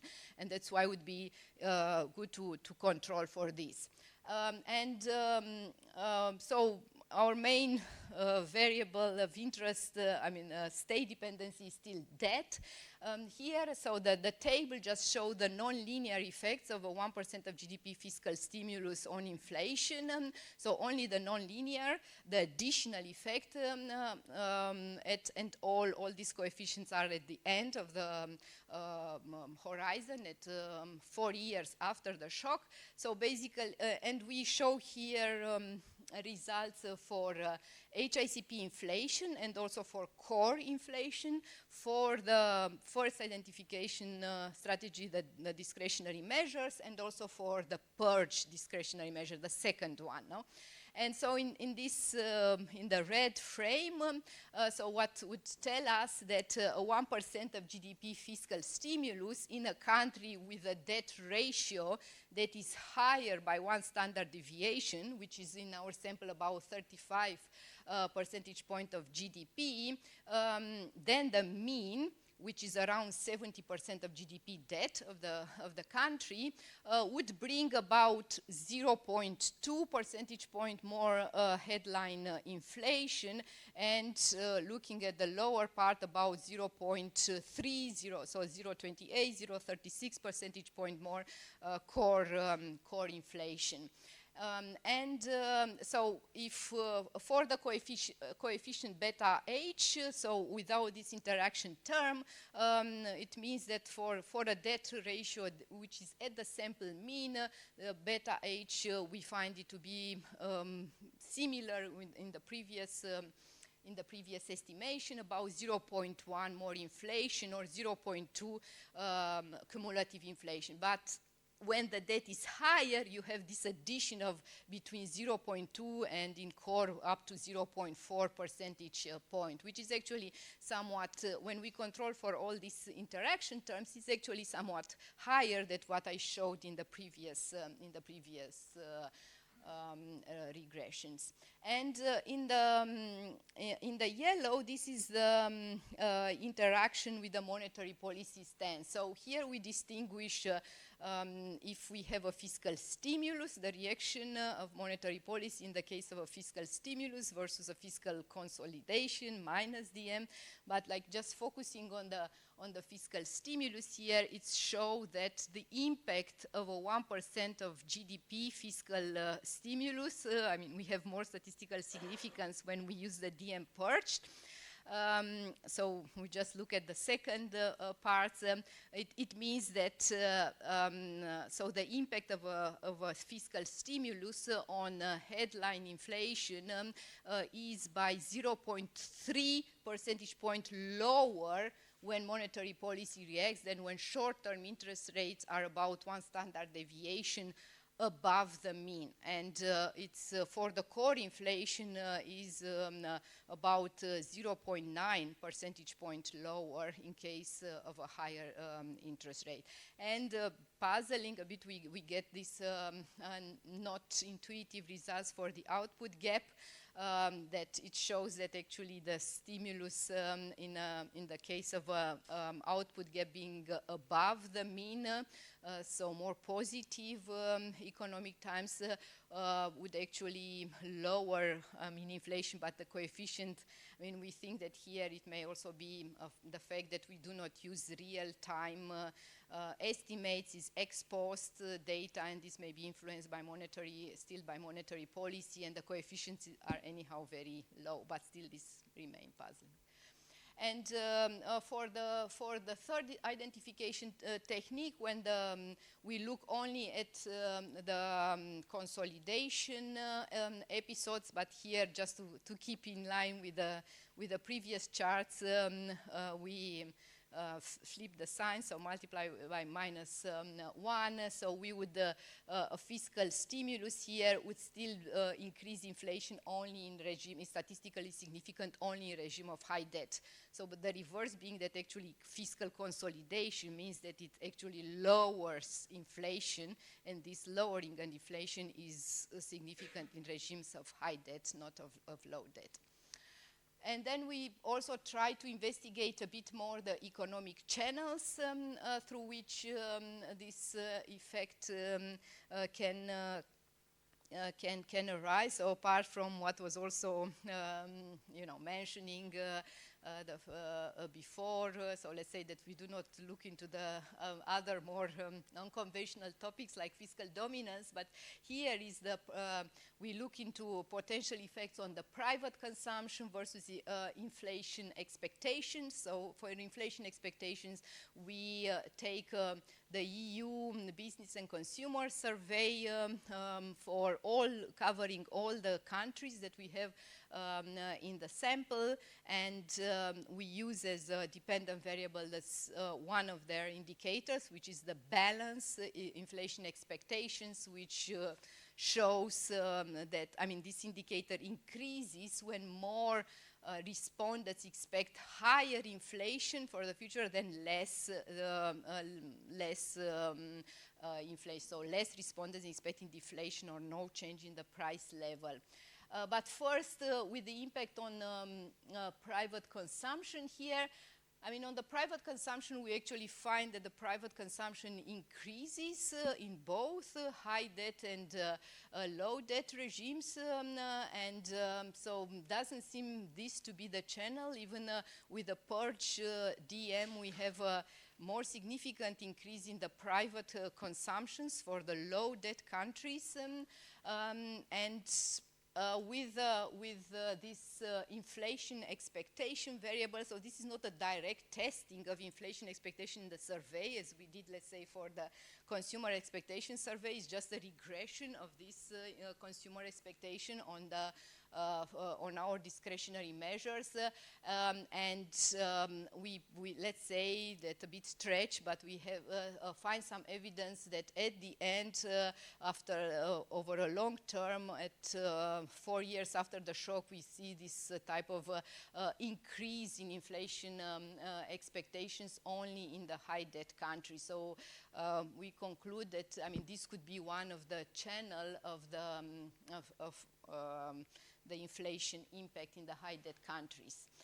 So we also conducted several robustness checks. We exclude the years 2021 and 22, and this is when governments really took the discretionary measures to fight inflation. So this is the direct endogeneity, and when we exclude these years, the results remain significant. As we show, some of the results also with the core inflation are significant, and since there are different measures, we have the non-conventional fiscal policy with some stimulus measures like cutting indirect taxes or subsidies that could lower inflation. We plan to also look a bit more into the composition effects of a fiscal stimulus. So yeah, these are then the conclusions of the paper, that we hope to add a bit on the empirical literature on this, on the impact of fiscal policy on inflation. Yeah, we use these two main methodological approaches, including the one of multiple state dependencies underpinned by the three identification strategies. We find evidence of larger inflationary effects of a fiscal stimulus in regimes of high government debt for the euro area, and lower effects in times of higher interest rates, and the main channel seems to be that of inflation expectations. So then, in the interest of time, I'll stop here.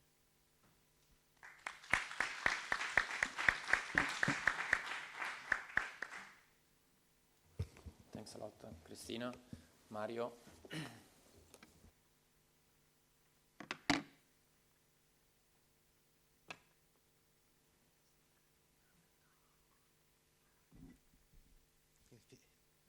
It feels a little bit like karaoke.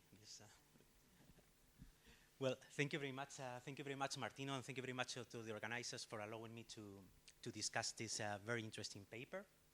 So I'm based at the Banco de España, so the usual disclaimer applies, and opinions are my own. So, exactly. So I'm the second disclaimer is that I don't want to be whipped out by Christine in the next forecast round. So, so I'll tread carefully.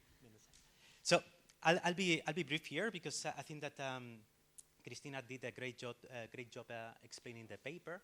And all of us want to hear Morten's presentation and then go back to the hotels and start reading all the papers that were presented today. But apart from that, I think that the Cristina's presentation made it very clear, no, what the research question is, and I think it's, from a policy point of view, one of the most important questions that we can ask nowadays, no?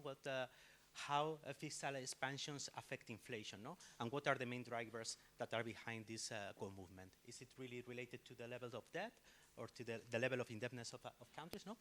And the paper is very transparent and straightforward to follow, no? Cristina and Tom use an empirical methodology based on the 12 countries of the euro area, for example, since 1999.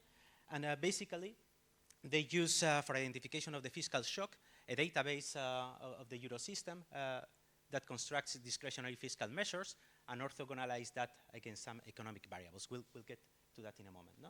And then they construct dynamics effects to these discretionary fiscal measures using local projections and allowing these effects to be different regarding the level of debt. Okay?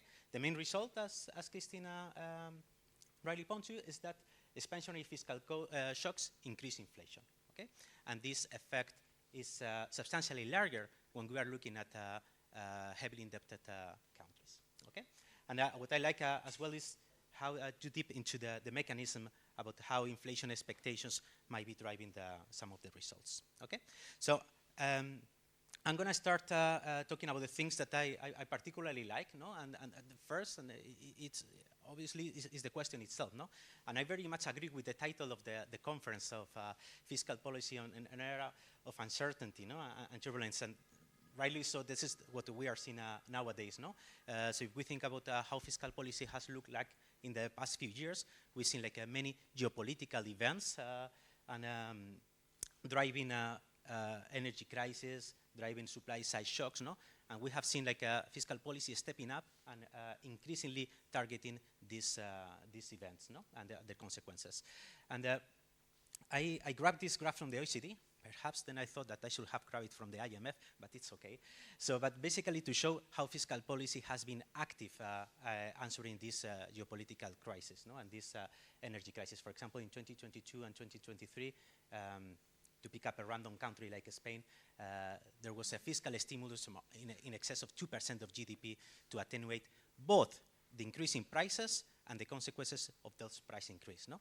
So if you want to put it bluntly, you can read Cristina's papers as be careful not to extinguish a fire adding more fuel, no? In a sense. So when we are trying to reduce those price increases, and when we are trying to restore income levels of affected households and firms, we have to be careful about whether this is inflating the economy. Okay, so that's something that I like quite a lot. And the second one, and I'm going to be very selfish here, is about the data. And Cristina was very humble with the data work that is behind her paper. No, but basically, let me give you a little bit of context here. No, so in the Eurosystem and among the Eurosystem and the ECB staff, we conduct forecast exercises per year. No, and we of course give a lot of prominent role to fiscal projections. And a key stage of these fiscal projections is to gauge, measure, and quantify all the fiscal measures that have been enacted or are going to be enacted during the forecast horizon. Okay, so in each national central bank, we get asked about these questions, and we quantify them with large precision. So if there is a subsidy to dental health services, we stop the production of our econometrica, and we just start micro-simulating what's going to be the effect of that policy, who's going to get affected, etc. No? And that, as I said, we have skin in the game in the sense that we want this forecast to be accurate. Okay, so so that data set has a very comprehensive coverage of all the, not all, most of the fiscal measures, no? And Cristina builds on this data set for the tax side of the measure shock, no? And just a 30-second commercial break here, because as Cristina mentioned, together with Francesco, Jacopo Cimadomo, other colleagues from the Eurosystem, Luca Sala, Roberto Perotti, we are further enhancing this data set, no? So we want to study fiscal multipliers. We are building a larger sample of these fiscal measures, giving a lot of importance to the exact dating of the measures, like when they were legislated, when they started to have impact, etc. No? And we want to see the motivation behind these measures, whether they are exogenous or endogenous. So we use a little bit of handwork, reading through all the pieces of legislation, etc., for Romer and Romer. Then we run out of co-authors and starting using machine learning methods to identify exogenous measures in the exogenous movement in those measures. No? And as a result, we are building a very large data set of 14,000 measures. No? Of course, this is very granular, but it's very Eurocentric. No? To that extent, it complements very well with the excellent work by Davide and co-authors covering the whole wall. Okay, so let me go back to your paper, Cristina. Sorry. So I only have 3 small comments that fall more on the realm of if you want to complicate your life or if you want to push further the envelope, things that you might want to consider. No, the first one that I thought is, why does the level of debt might shape the effects of the fiscal policy? No? So surely, from the intertemporal budget constraint with a transversality condition, the current level of debt should be like a summary statistics of all the future discounted surpluses. No? But then we know that there are some changes in the fiscal credibility, no? And we can see like two countries with similar level of debts, but different sense of fiscal credibility and different market expectations. No? So I was thinking whether we can interpret this as unfunded fiscal expansions. No? And this brings back to the Leonardo's work, no? on the unfunded fiscal shocks. No? And I was curious to see that in the responses, in the paper you have a sense that nominal responses tend to be larger than real responses. No? And I was thinking whether you have in mind that this will be consistent with some elements of the fiscal theory of the price level. No? In particular, a couple of things that you could try to look at is exploit this heterogeneity to look at revenue neutral shocks. No? When government spending is going up, plus there is a tax cut, no? And whether this has a weaker response of inflation. No? And if you want to further complicate your life, I was thinking, if it's not the level of debt, but perhaps the expectations, can we look at perhaps some alternatives, for example, the credit outlook or the expectation of debt measures, for example, say a DSA or some other alternative. I know that putting expectation as a state variable, it has econometrical challenges by itself, but perhaps something to look at. No? And the other thing is about the monetary policy. We are thinking about the effect of fiscal policy on inflation. Of course, the first thing that comes to our mind is monetary policy, not only because of our employers, but because rightly so is a key ingredient in the models. No? And then there are 2 issues that are not standard during this sample about monetary policy. No? The first one is that the sample is going to capture some overlap between a sharp increase in public debt and then us getting closer to the effective lower bound limit. No? So I was wondering whether this, our state can be capturing a little bit of that. I think that with the Oaxaca-Blindler approach, you are like kind of attenuating this, but this is something that I'll be curious to dig a little bit deeper. No?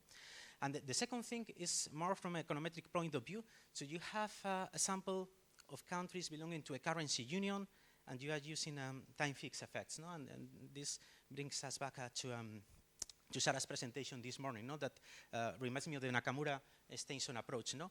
And then here I will be a little bit careful how to interpret this effect, no? And whether we are conditioning out the response of the endogenous response of monetary policy to the extent that is homogeneous across all countries. Again, there is nothing wrong with that, but just to think a little bit about the interpretation in that case. And then the last one, and just to exploit that large heterogeneity underlying this magnificent data set, is that if we think about the fiscal measures, they can have very different impact depending on what's the nature of the measure. No? So for example, we can think about VAT or indirect taxes cuts as being disinflationary on impact. No? But on the other hand, we think about subsidies, transfers, they tend to have like a more new Keynesian traditional effect. No?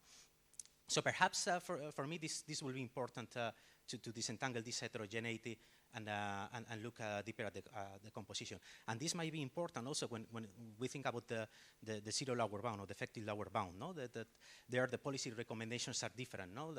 And effective lower bounds that are fundamentals driven, government spending and fiscal policy tends to be very effective because it's inflating the economy. No? However, other speakers in the session might disagree with this statement. So let me conclude here and praise again the paper. That's very timely, very, very interesting question, very well executed, very policy relevant, and I think that is a solid contribution to the empirical literature, and thank you very much. Thanks.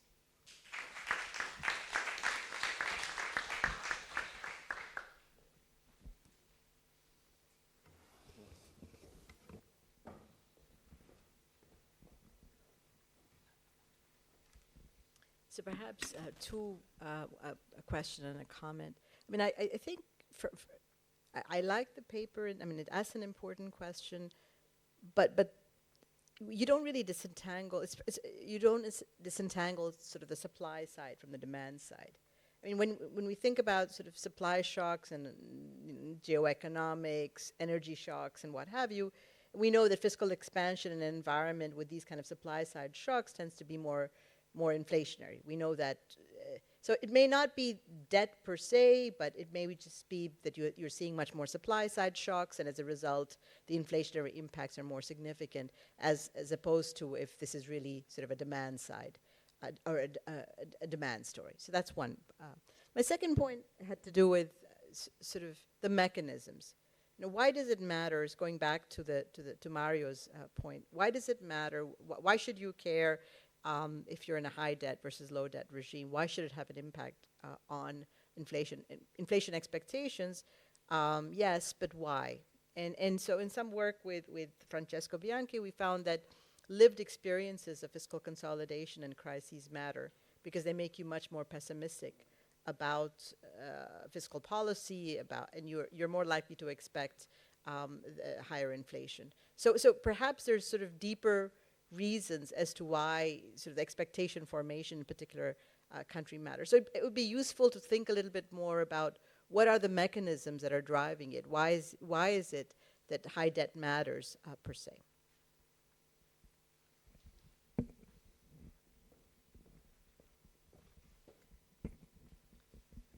Thank you. I mean, I presume you have looked at what countries you are selecting with your 90% debt threshold. And I wonder whether these countries have some commonalities in terms of their deeper structural setup. For example, I am aware of a few European countries with traditionally high levels of debt where wage setting is a bit more backward looking than in other countries, where there's indexation more than in other countries in the public pension system, in the public wage system, and so on. So, you know, if you just correlate some of this with your inflation averages, what do you learn?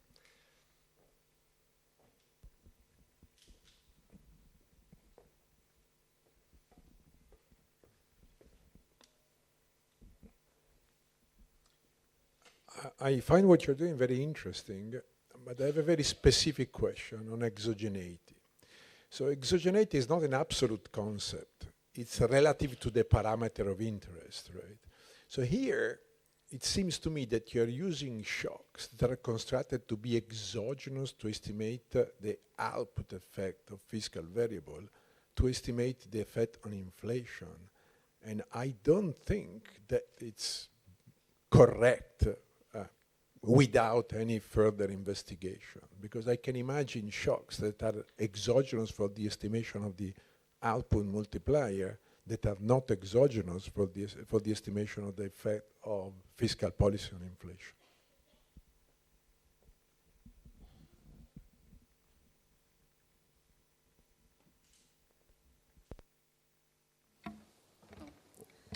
Okay, no, thank you very much for the nice discussion, Mario. Yeah, indeed, so I will not, Spain is doing excellent in the projections. So, no, but maybe to start from the last question, no? Because actually, I know this, and then we were, because we actually look here at inflation, and even others were saying, well, but it's fine, because all these shocks are mostly, I mean, all these discretionary measures are mostly taken to tackle the output and not inflation. So you are fine, you are better with this dependent variable being only inflation, not, but I admit that this is not fine, no, because it's not that we are looking only at exogenous to inflation. So we know that there are much more discretionary measures that tackle output, and well, what we could do was at least to eliminate these 2 years in which we knew that most of the stimulus measures were targeted to inflation. So this was in 21-22, the governments took these measures to smooth the inflation. So without these years is not, I mean, the results remain robust, and our first measure is the one that looks at all discretionary measures, and then only as a robustness check we use the IMF data set, which indeed looks at episode exogenous to output. I don't know what you are doing. I had already advertised your paper, but also in their case, it's difficult, to distinguish between inflation and output. I think that when you are looking at it, it's also mostly with respect to output and not to inflation. So it's still, I think that not a purposefully created data set so far to look at this. So we would indeed, I mean, it's not that we tackle this completely cleanly.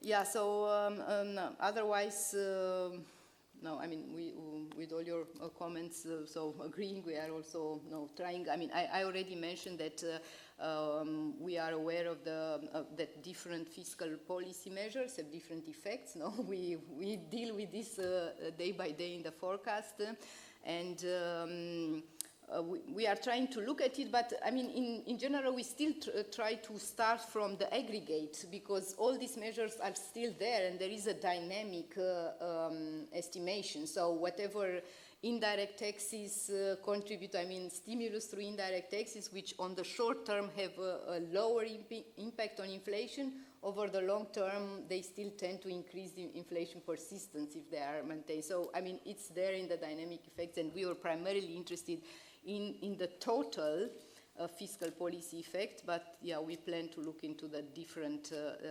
components. Then to Era's question, yeah, I mean, we still do not, we do not distinguish so much supply versus demand side effect, and I mean, but we still try to look, for instance, into the effects on private consumption. I mean, so more on this demand, let's say, effect, but here potentially more can be done. And then why fiscal policy is influencing inflation expectations, why the high debt matters. I mean, yeah, there are so many theories, including the one, as we said, fiscal dominance, fiscal theory of the price level, just purely fiscal neo-Keynesian effects. But let's say that we are still puzzled by some of these results that we find. For instance, that we do find the impact through the inflation expectations, which is also found in surveys when asking directly, but it's a bit still a puzzle why we do not find an effect through private consumption. If consumers actually increase their expected inflation expectation, why don't they increase consumption more in that? So it may still be something related to the production side, with maybe companies still increasing their profit margins into these anticipated worst times, afterwards increasing taxes. So these are maybe channels to still be investigated. And with the questions on other factors that may influence, I mean, we have done also a lot of, let's say, separate research into other questions, to all these institutional factors. Could not necessarily now link it whether some of these, let's say, wage indexations are more common in countries with high debt versus not, but still, based on what we had, at least countries that have higher debt, they tend to be more conservative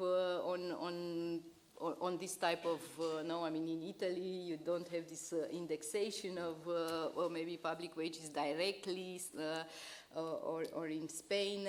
But let's say that in our regression, we also control for this through through country fixed effects, but only for those characteristics that are unchanged over time. Now, if there is an institutional setup that changes, our regressions do not control for. But for others that remain more or less unchanged over the period of analysis, country fixed effects should control for it. Maybe I'll stop here.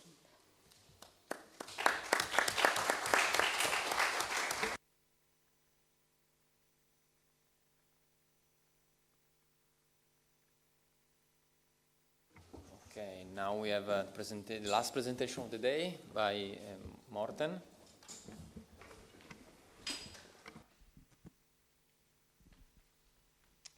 Thank you very much for inviting.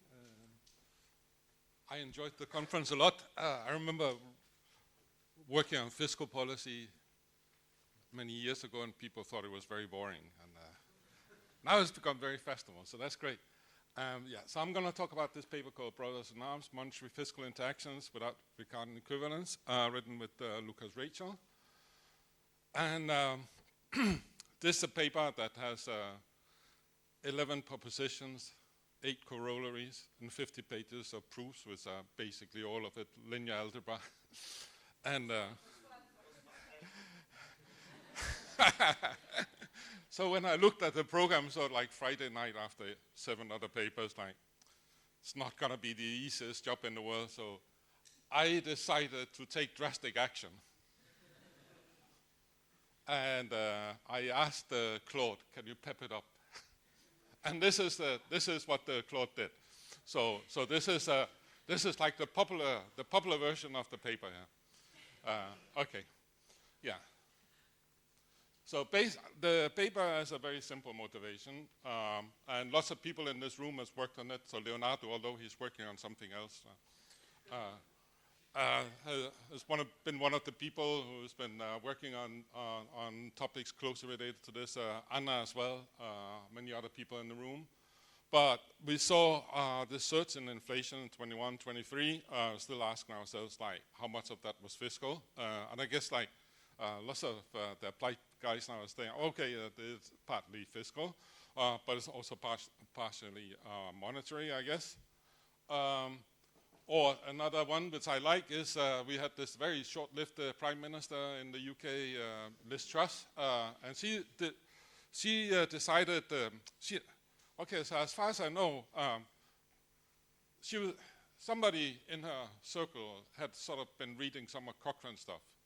I thought, actually, if you pre-announce a deficit, you can sort of stimulate the economy without doing anything. And that's what she decided to do. so pre-announced unfunded deficit in the UK. Unfortunately, it didn't really work according to plan. Like the market for long-term government debt imploded. Bank of England had to meet unplanned and start buying up. Pension funds were very close to going bankrupt. So that also asked some question, what on earth was going on there? Or think about it like basically all of Europe now, we decided we're going to invest in the defense. And most countries are also going to sort of make that exempt from standard fiscal rules and allow it to be debt finance. So how is that going to work out? And as was already said in another talk, we have all the geopolitics now. So we're going to get all of these cost-push shocks. What is going to be the impact of this? Yeah? So the thing about these questions here, they're all questions about monetary fiscal policy interaction, and they're questions about how does government debt matter for aggregate demand. And that's what we're going to do in this paper here. And this paper is going to clear up some issues that came up in the paper by Hanno, and also some other issues that have been around. So just to frame where we are, so the classic work of Sergeant Wallace, Leaper after that, Sims, Woodford, etc., really cleared up a lot of issues for us on monetary fiscal interaction. And out of that grew the Taylor principle, the distinction between active and passive policies. And it's thought that has been a framework. I guess you go to any central bank and kind of that's what you're thinking about. But almost all of that literature, there are a few exceptions, but almost all of it builds on Ricardian equivalence. And if you think about it, that is perhaps a little bit odd when you're thinking about government debt is at the center of the question here. But we're thinking about a world in which Ricardian equivalence. And it's also counterfactual. We know basically all empirical evidence rejects Ricardian equivalence. So then, what's going to happen in a world when Ricardian equivalence fails? Well, the key thing is going to be that aggregate demand is directly impacted by government indebtedness and by fiscal expansions. So is that going to be a major thing or not? I'm going to convince you, yes. That's going to be my job. That you really need to rethink now how these models work. Okay? There is, of course, workaround that has thought about this. So all the Hank literature basically has a failure of Ricardian equivalence. But those models are typically far too rich really to give you an insight into what is driving stuff. And I think some of the results been around that at least I have been sort of puzzled about some of them. And I think this has helped me a little bit understand some of those mechanisms. So that's where I'm going to go. So I'm going to take a really standard model, standard New Keynesian model, and I'm going to do one thing. I'm going to put in a failure of Ricardian equivalence through a Blanchard-Yari model. I'm going to refer to that as a Hank OLG model because in this setting you can have sizable MPGs or MPCs and so on. It captures one part of Hank, and it doesn't capture another one. What it doesn't capture is like a precautionary motive. But I'm going to think more about the fact that you might have binary liquidity constraints. So in that setting, because there's finite horizon, you can have non-trivial MPCs, and government debt is perceived by the private sector as net wealth. So what we're going to do in that setup is that we're going to deliver a ton of results analytically, both on indeterminacy. Actually, it's going to look different from the diagrams you saw earlier. And I'm going to do closed form characterization of the equilibrium dynamics. End of the paper, we show everything holds in a medium scale model. And the paper also shows that the key results I'm going to talk about, they survive robustness to a number of extensions of this setting here. Okay, so what's going to happen? So here, if you want the key results, Taylor principle is not going to be necessary nor going to be sufficient anymore. and forget about active-passive. That distinction is gone. Secondly, and this is one thing I want to really stress a lot, is that in this setup, transitory shocks have persistent effects. And the persistence of the effects depends on policy choices. This does not happen in a new Keynesian model. And because of that, in this setting, policy faces a trade-off between stabilizing impact effect of shocks and the persistence of those shocks. And that's going to be a main thing I'm going to talk about. In this setup, deficits are going to be inflationary, and it's not going to be just a one-off effect. There's going to be persistent effects of inflation. If you think about, is it a good idea to have hawkish monetary policy or not, this turns out that turns on one issue, and that is the duration of government debt. And duration of government debt is a key aspect once you deviate from Ricardian equivalence because of the persistence effect. I'm going to try and make clear why this is the case. It's not persistence of shocks that matters here. It's the fact that you got endogenous persistence through government debt indebtedness. And what happens here is that if you live in a world where governments, they issue short-term debt, then actually being hawkish monetary policy is counterproductive. And I'm going to give you an intuition for that. Whereas if you have long-term government debt, then you can tame inflation through being hawkish. You think about, like, where are we? So when I say long-term, if I take US duration of government debt, 6 years, if take like a weighted measure, that's long-term, okay? Then actually it's good to be hawkish. But yeah, so there's a continuum of the scale. But one period government debt is what we usually put in these models here. You get very strange results. But it will be clear why. And the same way, so this model here, once you deviate from Ricardian equivalence, it starts sharing some aspects of the FTPL in the way that the monetary policy shocks work.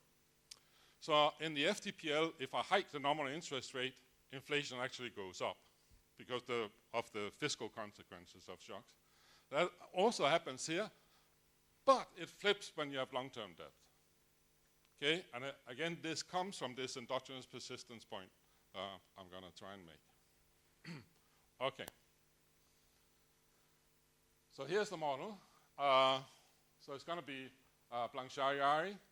So actually the model that we're going to use is a simplified version of a great, totally underrated paper by Alex Richter that was published in the JDC in 2015. And there are other papers around now that use the Blanchard-Yari, like the stuff of Angelettos, Chen, and Wolf, also Anna's work, and so on. These are kind of special versions, or special versions of Alex's paper. Alex's paper is like really great. But so this is going to be a simplified version of what he did. Okay, so in this world, there are cohorts of individuals that have survival probability Q. We're going to assume that they have access to actuarially fair life insurance that compensates them for survival risk. And then I'm also going to have a social fund that redistributes to newborns. So this social fund, what it does is that it gives every newborn a startup fund. And what that gives us is that in this model here, the natural real interest rate is the same as in a rank, it's an infinite horizon model. And these households, they work and they can save. They save in nominal bonds. Supply side, totally standard, Calvo-Newkins model. On the policy side, we have feedback rules for monetary and fiscal policy.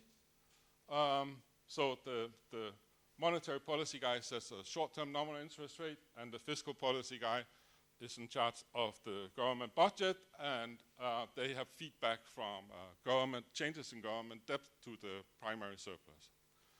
But I'm going to allow for the debt A to be nominal and B, to have a duration, and in the same way as in Hanno's paper, it's going to be sort of a geometric model. Okay. So the key thing that happens here is on the household side. So let me just point out here. So this is a household. Households, if I look at the Euler equation, because of the social fund and the fact that it's life insurance, actually the individual households, the Euler equations are the same as an infinite horizon model. Because the life insurance, that gives them compensation for the mortality risk, and then for the fact that there's a wealth distribution that compensated through the social fund. But if I write out the consumption function, then that is different from infinite horizon. So first of all, they have high MPQs. In the standard model, the MPQ is 1 minus beta. So there's R over 1 plus R, tiny. Here, because mortality risk, that can be higher. So I can calibrate to what is a realistic MPC. And secondly, for them, government debt is wealth. And the intuition for that is very simple. When there are changes in wealth, or if I give a transfer to somebody, they start thinking, oh yeah, that was nice, and somebody else is going to pay for it. So they discount at different rates.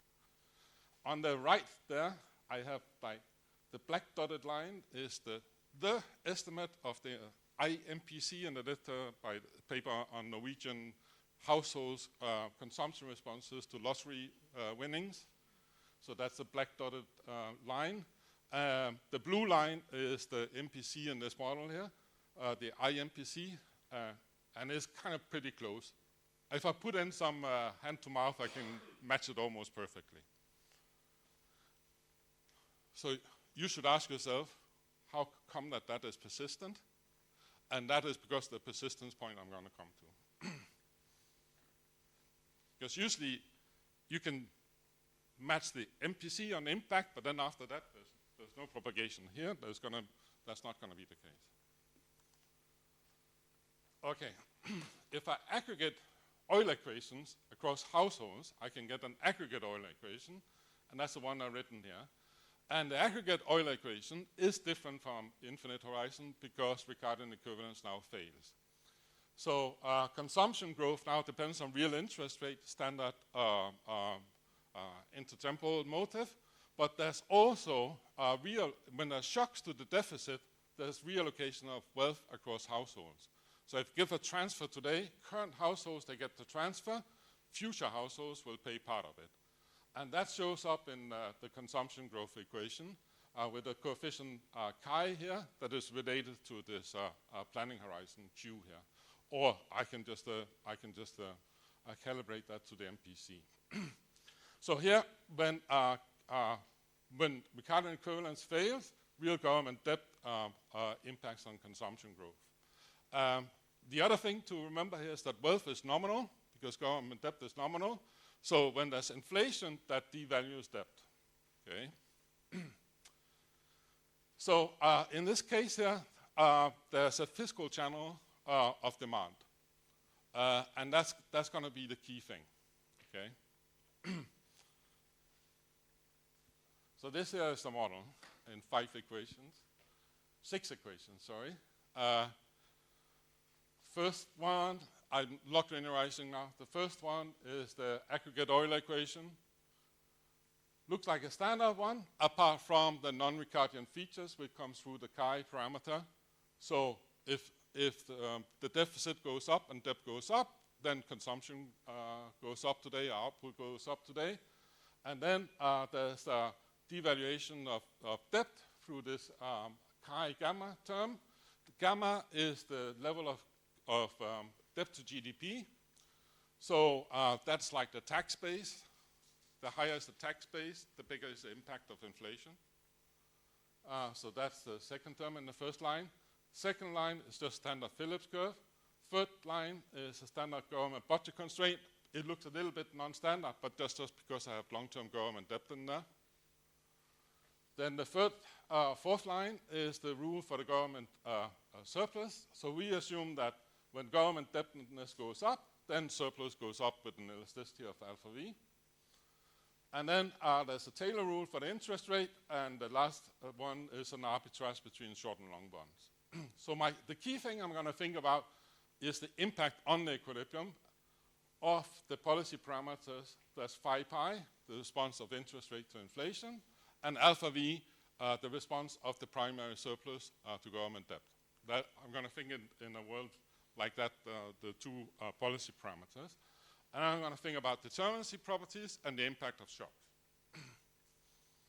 Okay. So this is kind of how it works out. And this should clarify why I'm going to get endogenous persistence in this model here. So suppose I have a deficit here. The government issues transfers. We have COVID times. I give you all a transfer. Then when we don't have recurrent equivalence, that's going to drive household spending. Household spending goes up. I get a transfer. I'm going to spend more because somebody else is going to pay for it. Now, when households spend more because of the New Keynes and Phillips curve, that's going to be inflationary.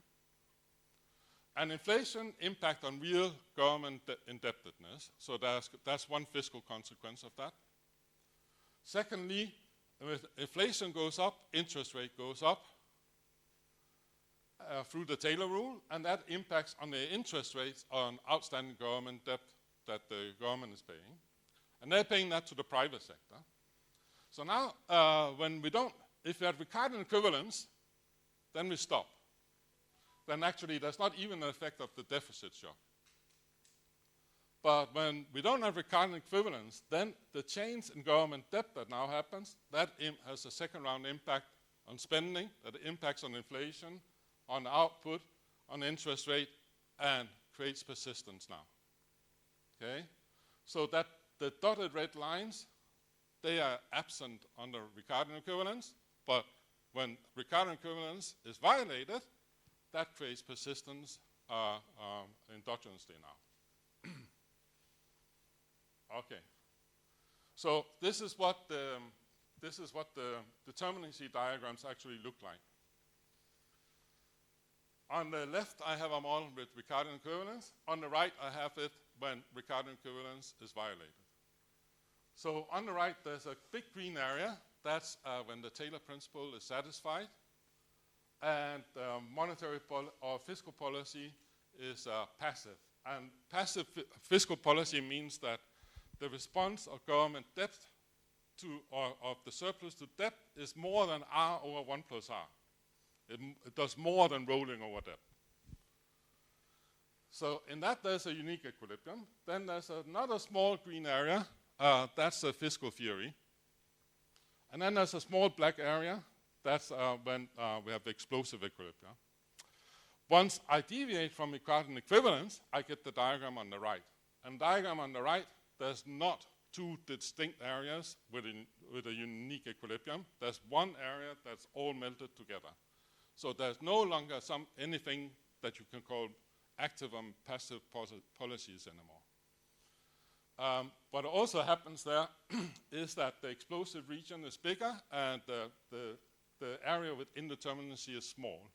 The area of indeterminacy is small because monetary and fiscal policy here work together, they're brothers in arms to rule out sunspots.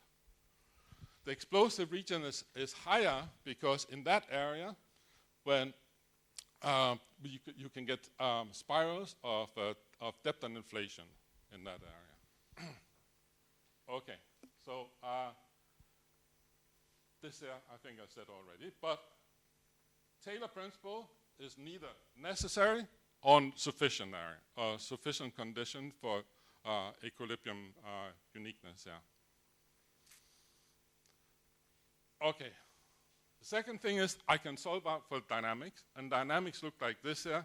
So debt, inflation, and output depends on various things, but the only thing that's a relevant state variable here is government debt, and that's because of that circle I had earlier. And you can solve out for these here. And what you can show now is that the persistence that get built in all come from government debt dynamics. And how is that persistence determined? Well, it's determined first of all by how responsible the fiscal policy guy is through the alpha V. The more responsive they are, the lower is the persistence. But then it also depends on monetary policy. And it actually turns out that the more aggressive is the monetary policy guy, the higher is the persistence of government debt. Because the fiscal cost of being aggressive sets in through that persistence term there. And that means that now there's a trade-off between, there's a shock to the economy. If I have aggressive monetary policy, it may lower the impact effect of it, but it creates longer persistence. Okay? And that trade-off is something I'll talk about in 2 seconds. I need to speed up a bit, I think. The other thing is that because of the persistence, now the duration of government debt matters. It's because of that this is an important question in these models. Because if you think about the price of a long-term bond in this world is the sum of expected future rates. And if you don't have persistence, then it's only the rate today that changes. The future rates are not expected to change. But here there's endogenous persistence, so you get persistent impact on short-term rates, and therefore you get big changes in long-term bond prices now. So it turns out that the impact of that, you can see that through some parameter F over here. You can characterize it, and you can show that government debt duration has no impact whatsoever on deterministic properties, no impact on persistence, but it changes the impact effect of shocks. And it changes the impact effect of shocks in such a way that it becomes productive to be an inflationary hawk. Okay. So let me show you some diagrams. So here, these are heat diagrams for the impact of a fiscal shock on four-period accumulated inflation. On left is Hank. On the right is on the left is rank. On the right is Hank, and on the top is short-term debt. On the bottom is long-term debt. So in the rank model, when the Taylor principle holds, deficits have no impact on inflation. It doesn't impact anything. It's neutral. It only impacts government debt, but who cares? In Hank instead, deficits are always inflationary because when the deficit goes up, it impacts on demand, and that creates inflation, and then the persistent effects of it. Here, in the top, on the Hank model, there the more aggressive you get, so 5 pi is on the horizontal scale. I go to the right, monetary policy gets more aggressive, it actually produces more inflation. And that's because it creates a lot of persistence in government debt. Whereas when long-term debt, being a monetary hawk, is good for fighting inflation because the bigger is the monetary policy response, the bigger is the decline in long-term government debt prices, and that moderates the demand effects of fiscal shocks. Okay, so that's number one. Let me skip this one here, but just as the same. Another result here is that, so Leo has this great paper in which they show that you could think of the fiscal policy driving inflation when you have sort of a temporary change. You go to an unfunded policy, and then you have accommodating monetary policy. In this model here, if I have a fiscal shock that's financed today relative to one that's financed over a longer period, the second one will be more inflationary without any change in monetary policy. So I don't need the monetary policy guy to be more accommodating for that to be more inflationary. Okay. Monetary policy, I'm probably out of time, but in this model here, let me skip this. But here, if you've got long-term debt, monetary policy has orthodox effects in this model here, differently from the FTPL. Okay. You can also explain why this trust experiment was a bad idea, because in this model here, if I pre-announce a deficit, it'll be inflationary today. But until it's realized, then the bondholders, they're taking a hit. And therefore, spending falls, and long-term debt prices decline. So this really becomes very counterproductive. You get higher inflation, and you get a recession, and you get a crisis in the bond market when you pre-announce the deficits here. Okay, so let me just summarize here. So first of all, you don't have active and passive policies anymore. Policies, they work together, but you need to be concerned about the debt inflation spirals.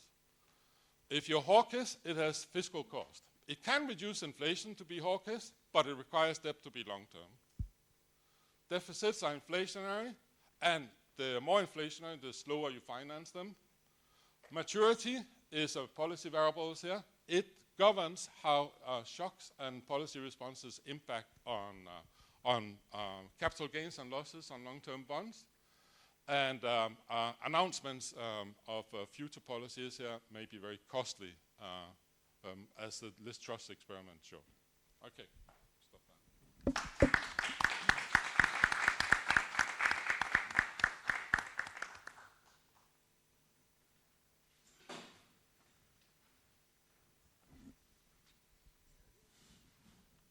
Okay, thanks very much. I have fully internalized that I'm the last to discuss and then we're going to go home, so I'll try to be quick and short. It's really great to discuss Morten paper. When I got the paper, I was thrilled and said, this is great. Morten always does fantastic paper. It's a topic that I'm currently working. Then I opened the paper, I saw like 60 pages of proofs and I was a bit scared. But to tell you the truth, the paper is explained in a very simple way. The model, the way that it's sketched out is very simple. Just a few system of equations with the only one twist compared to the simple rank, that is a model to Blanchard-Yari, that is basically this parameter xi, through which debt affect demand. And then you get many implications that are very hard to get unless you go full-blown ANC. Let me just quickly summarize the results. I think some are super interesting about not active passive divide, Taylor principle fails, deficit are inflationary. One thing I think is super important that is very different from both ANC and rank is about the timing that matters. So whether you do surprise or deficit, this is a typically inflationary effect and then boost output. If you pre-announce, actually the effects are quite opposite. And I think actually this is will be nice to empirically test this exercise, also to sort of discriminate across this class of model.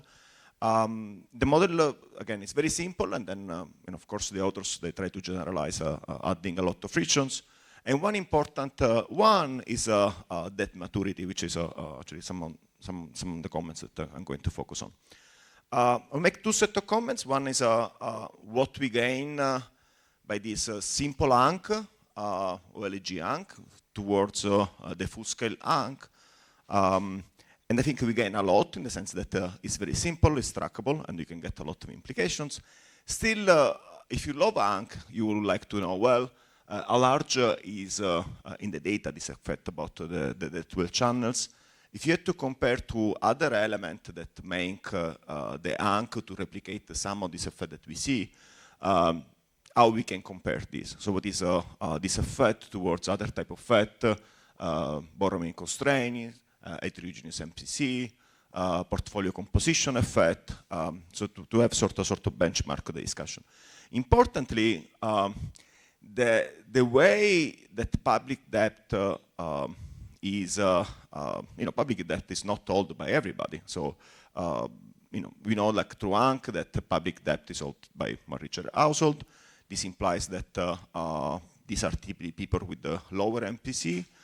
So the effect through demand could be lower, and this is also as implication for the effect on inflation, for the determinacy, Taylor principle, etc., etc. Another thing that really, if you want to compare, let's say, this model to ANC model, let's say, alla Bilby, is that there what really matters is the destroying information channel. So was really interested to see whether this model, you can twist a bit to see whether some of the key implications will survive if you have, cyclical inequality, risk, under consideration for work guidance. The third is about how you characterize the MPC. Here is quite static, so the key parameter size really depends on this parameter Q, and Q is mapped to generate an MPC that match the average MPC. Now, one nice thing of the ANCs, what the typically ANC shows is that the MPC is dynamic. So the question is whether this potential, you can simulate whether the potential dynamics in the MPC can generate different implications of persistence and time of the shocks, etc., etc. Again, I think like that these are other features, but I think like you gain a lot in simplicity, you gain a lot in trackability, it's a form-closed solution, etc., etc. So the question is, given this simplicity, why don't you extend to some dimensions that you cannot typically do in ANC? The first dimension is the instrument. Here, you're using an instrument that is, devised to boost demand and to increase inflation. There are many other fiscal instruments that can go in the opposite direction. So you can have public investment, you have inflation in the short term, and potentially deflation in the longer term. You have a consumption tax that basically it works in the opposite way to public investment. And then you have a cutting capital tax rate, which is a mix of the two.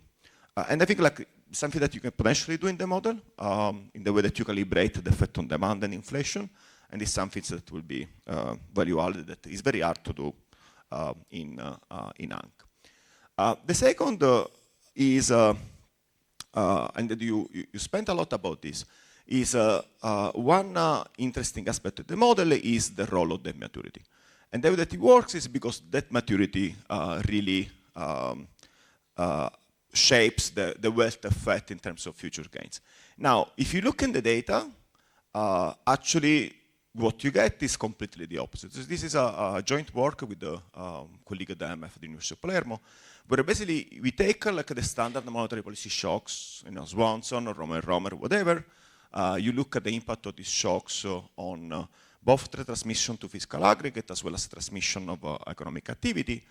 And actually what you find is that these monetary policy shocks are much larger effect through demand and inflation when the maturity is typically short. And why this is the case? Because what works, we justify in our model, what works mostly is like through to the financial channels. So basically, you make interest rate shorter and makes more sensitive financial conditions to changing policy rates, and this generates basically this, let's say, through the credit channels.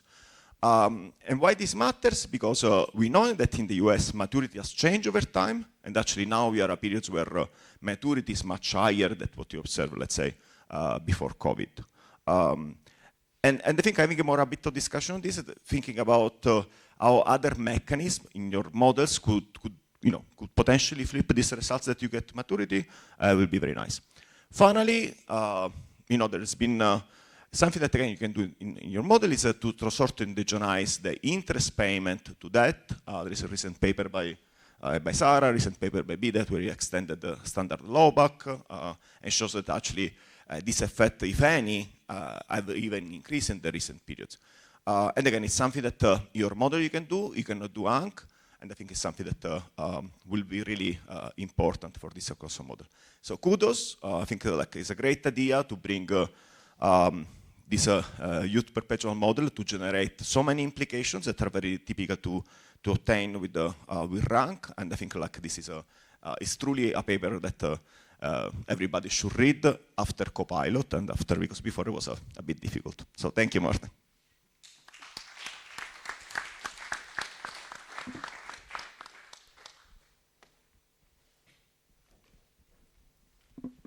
Thanks for the great presentation. I have a question on the determinacy here, in the sense that we are moving or we're restricting the indeterminacy region, but on another side, we are not allowing here for default. So So when we introduce long-term debt, we're essentially opening the door for default in equilibrium. And in principle, we could have now another source of multiplicity, which comes from, okay, do I believe that the government is going to pay back or not?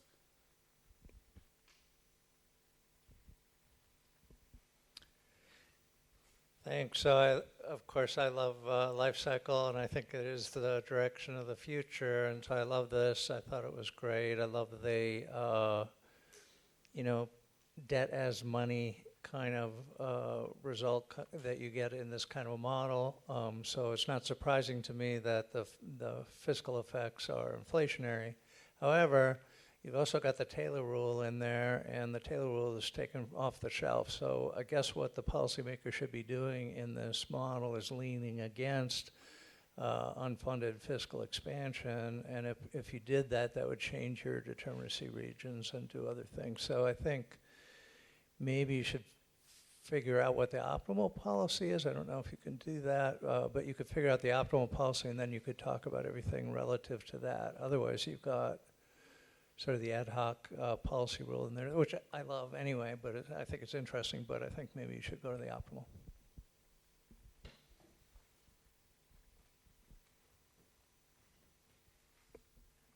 Morten, I really liked this paper. I thought it was extremely interesting. But I was thinking, so there's this huge debate now about central bank independence. I mean, does your model sort of say, who cares? It doesn't mean much in this kind of a setting?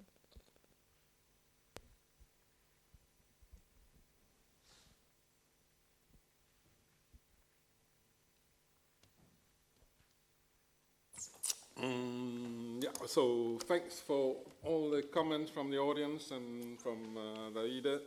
I agree with most of them, yeah. There's a couple of things I want to clarify, though, is that, so as I tried to say, so one is this on the you can match the average MPC, but you can actually match the IMPC. It's kind of cool, I think, yeah. I kind of like that. And it's really, yeah, we had not realized that either. But it just dawned on us, yeah, because you get this persistence effect, yeah. So that really allows you to go at the IMPC as well. And then in the new version, so I apologize, I sent the new version very late to Daida. But we have a number of robustness stuff that also answers some of the other questions. So we actually put in hand to mouth now as well. And we can solve it with this and with the hand to mouth at the same time. And that is kind of interesting. So it turns out that when you put in hand to mouth, it's just like some of these effects get even more important because you concentrate the bond holdings even more. Yeah, which turns out there's kind of one thing here. So here, because in the standard hand to mouth model, the guys that hold the debt are kind of these infinite horizon Ricardian guys, but if here they are sort of the OLG guys, then that works quite differently. Yeah. And okay. So the result on monetary policy and the maturity of debt, yeah, I mean that's an interesting one. So here it kind of goes the other way. Yeah? So it'd be nice to think about it a bit more, but I think maybe the Epstein-Sin kind of trick in Hanno's paper, maybe one way one could try and go about this, yeah. But yeah, and on the concentration of the bond holdings and concentrate on low MPC, how so? I mean, I think that is still a little bit of an open question. So, like for example, in the Norwegian data, it's not so clear that this what you actually get. It's like what we would like to think should be the case, but is it actually the case? But it's clearly a super interesting question. Yeah. On the other one, I thought that some of those questions were also interesting. So. Luigi's questions on the determinacy of default. Okay, I totally agree with that. So I would love to take, okay, so the one dirty secret that I didn't mention here is that the determinacy properties of this model here depends on the level of government debt, which is sort of a state variable. So it would actually be super cool to do it non-linearly, because I guess you would get sort of gold keyhole kind of thing. Yeah, so I think that would be cool. So actually been playing around with that, yeah. The Taylor rule, Jim, yeah, so Anna's paper is thinking about exactly this kind of thing. What happens if I put debt in the Taylor rule? And we, in our follow-up to this here, which will hit the street soon, we do the optimal policy. It turns out, actually, there's a nice thing you can do here with optimal policy is that you can go a little bit the way towards some of the stuff Anmol was thinking about, what is it really you should aim with policy? What are the gaps you're filling here? And that you can do analytically here. So that turns out that like super interesting. What do you ask monetary and fiscal policies to do? I use sort of thinking about a world in which you like eliminated all the inequalities and all the frictions, or only some of them, and that turns out that actually matters for the optimal policy. Yeah. And on the central bank independence, so I kind of think of this the other way. So this here really says that it's important for them to be independent. Yeah. Because like the inflationary effects of fiscal policies and other shocks really depend on where you are in this diagram here. Yeah. So where they work together here is in eliminating sunspots. So that comes together because of this interaction. In the standard model, when you write down the characteristic polynomial from which you find the determinacy, it turns out that it separates the determinacy into what comes from fiscal policy and what comes from monetary policy. And that gives you the classic LIPA result on whether you need to have active passive. Here, what happens is that because fiscal policy impacts directly on aggregate demand, you don't get that separation anymore. And for that reason, the two, they kind of come together in a continuous way rather than this very discrete way now. And so I kind of think of that as that means that they're both always responsible, yeah. And so perhaps having central bank independence even more important now. Although one thing that happens is that if you make those guys, if you make the ECB inflation nutters without having sufficiently responsible fiscal policy, that would be a problem now.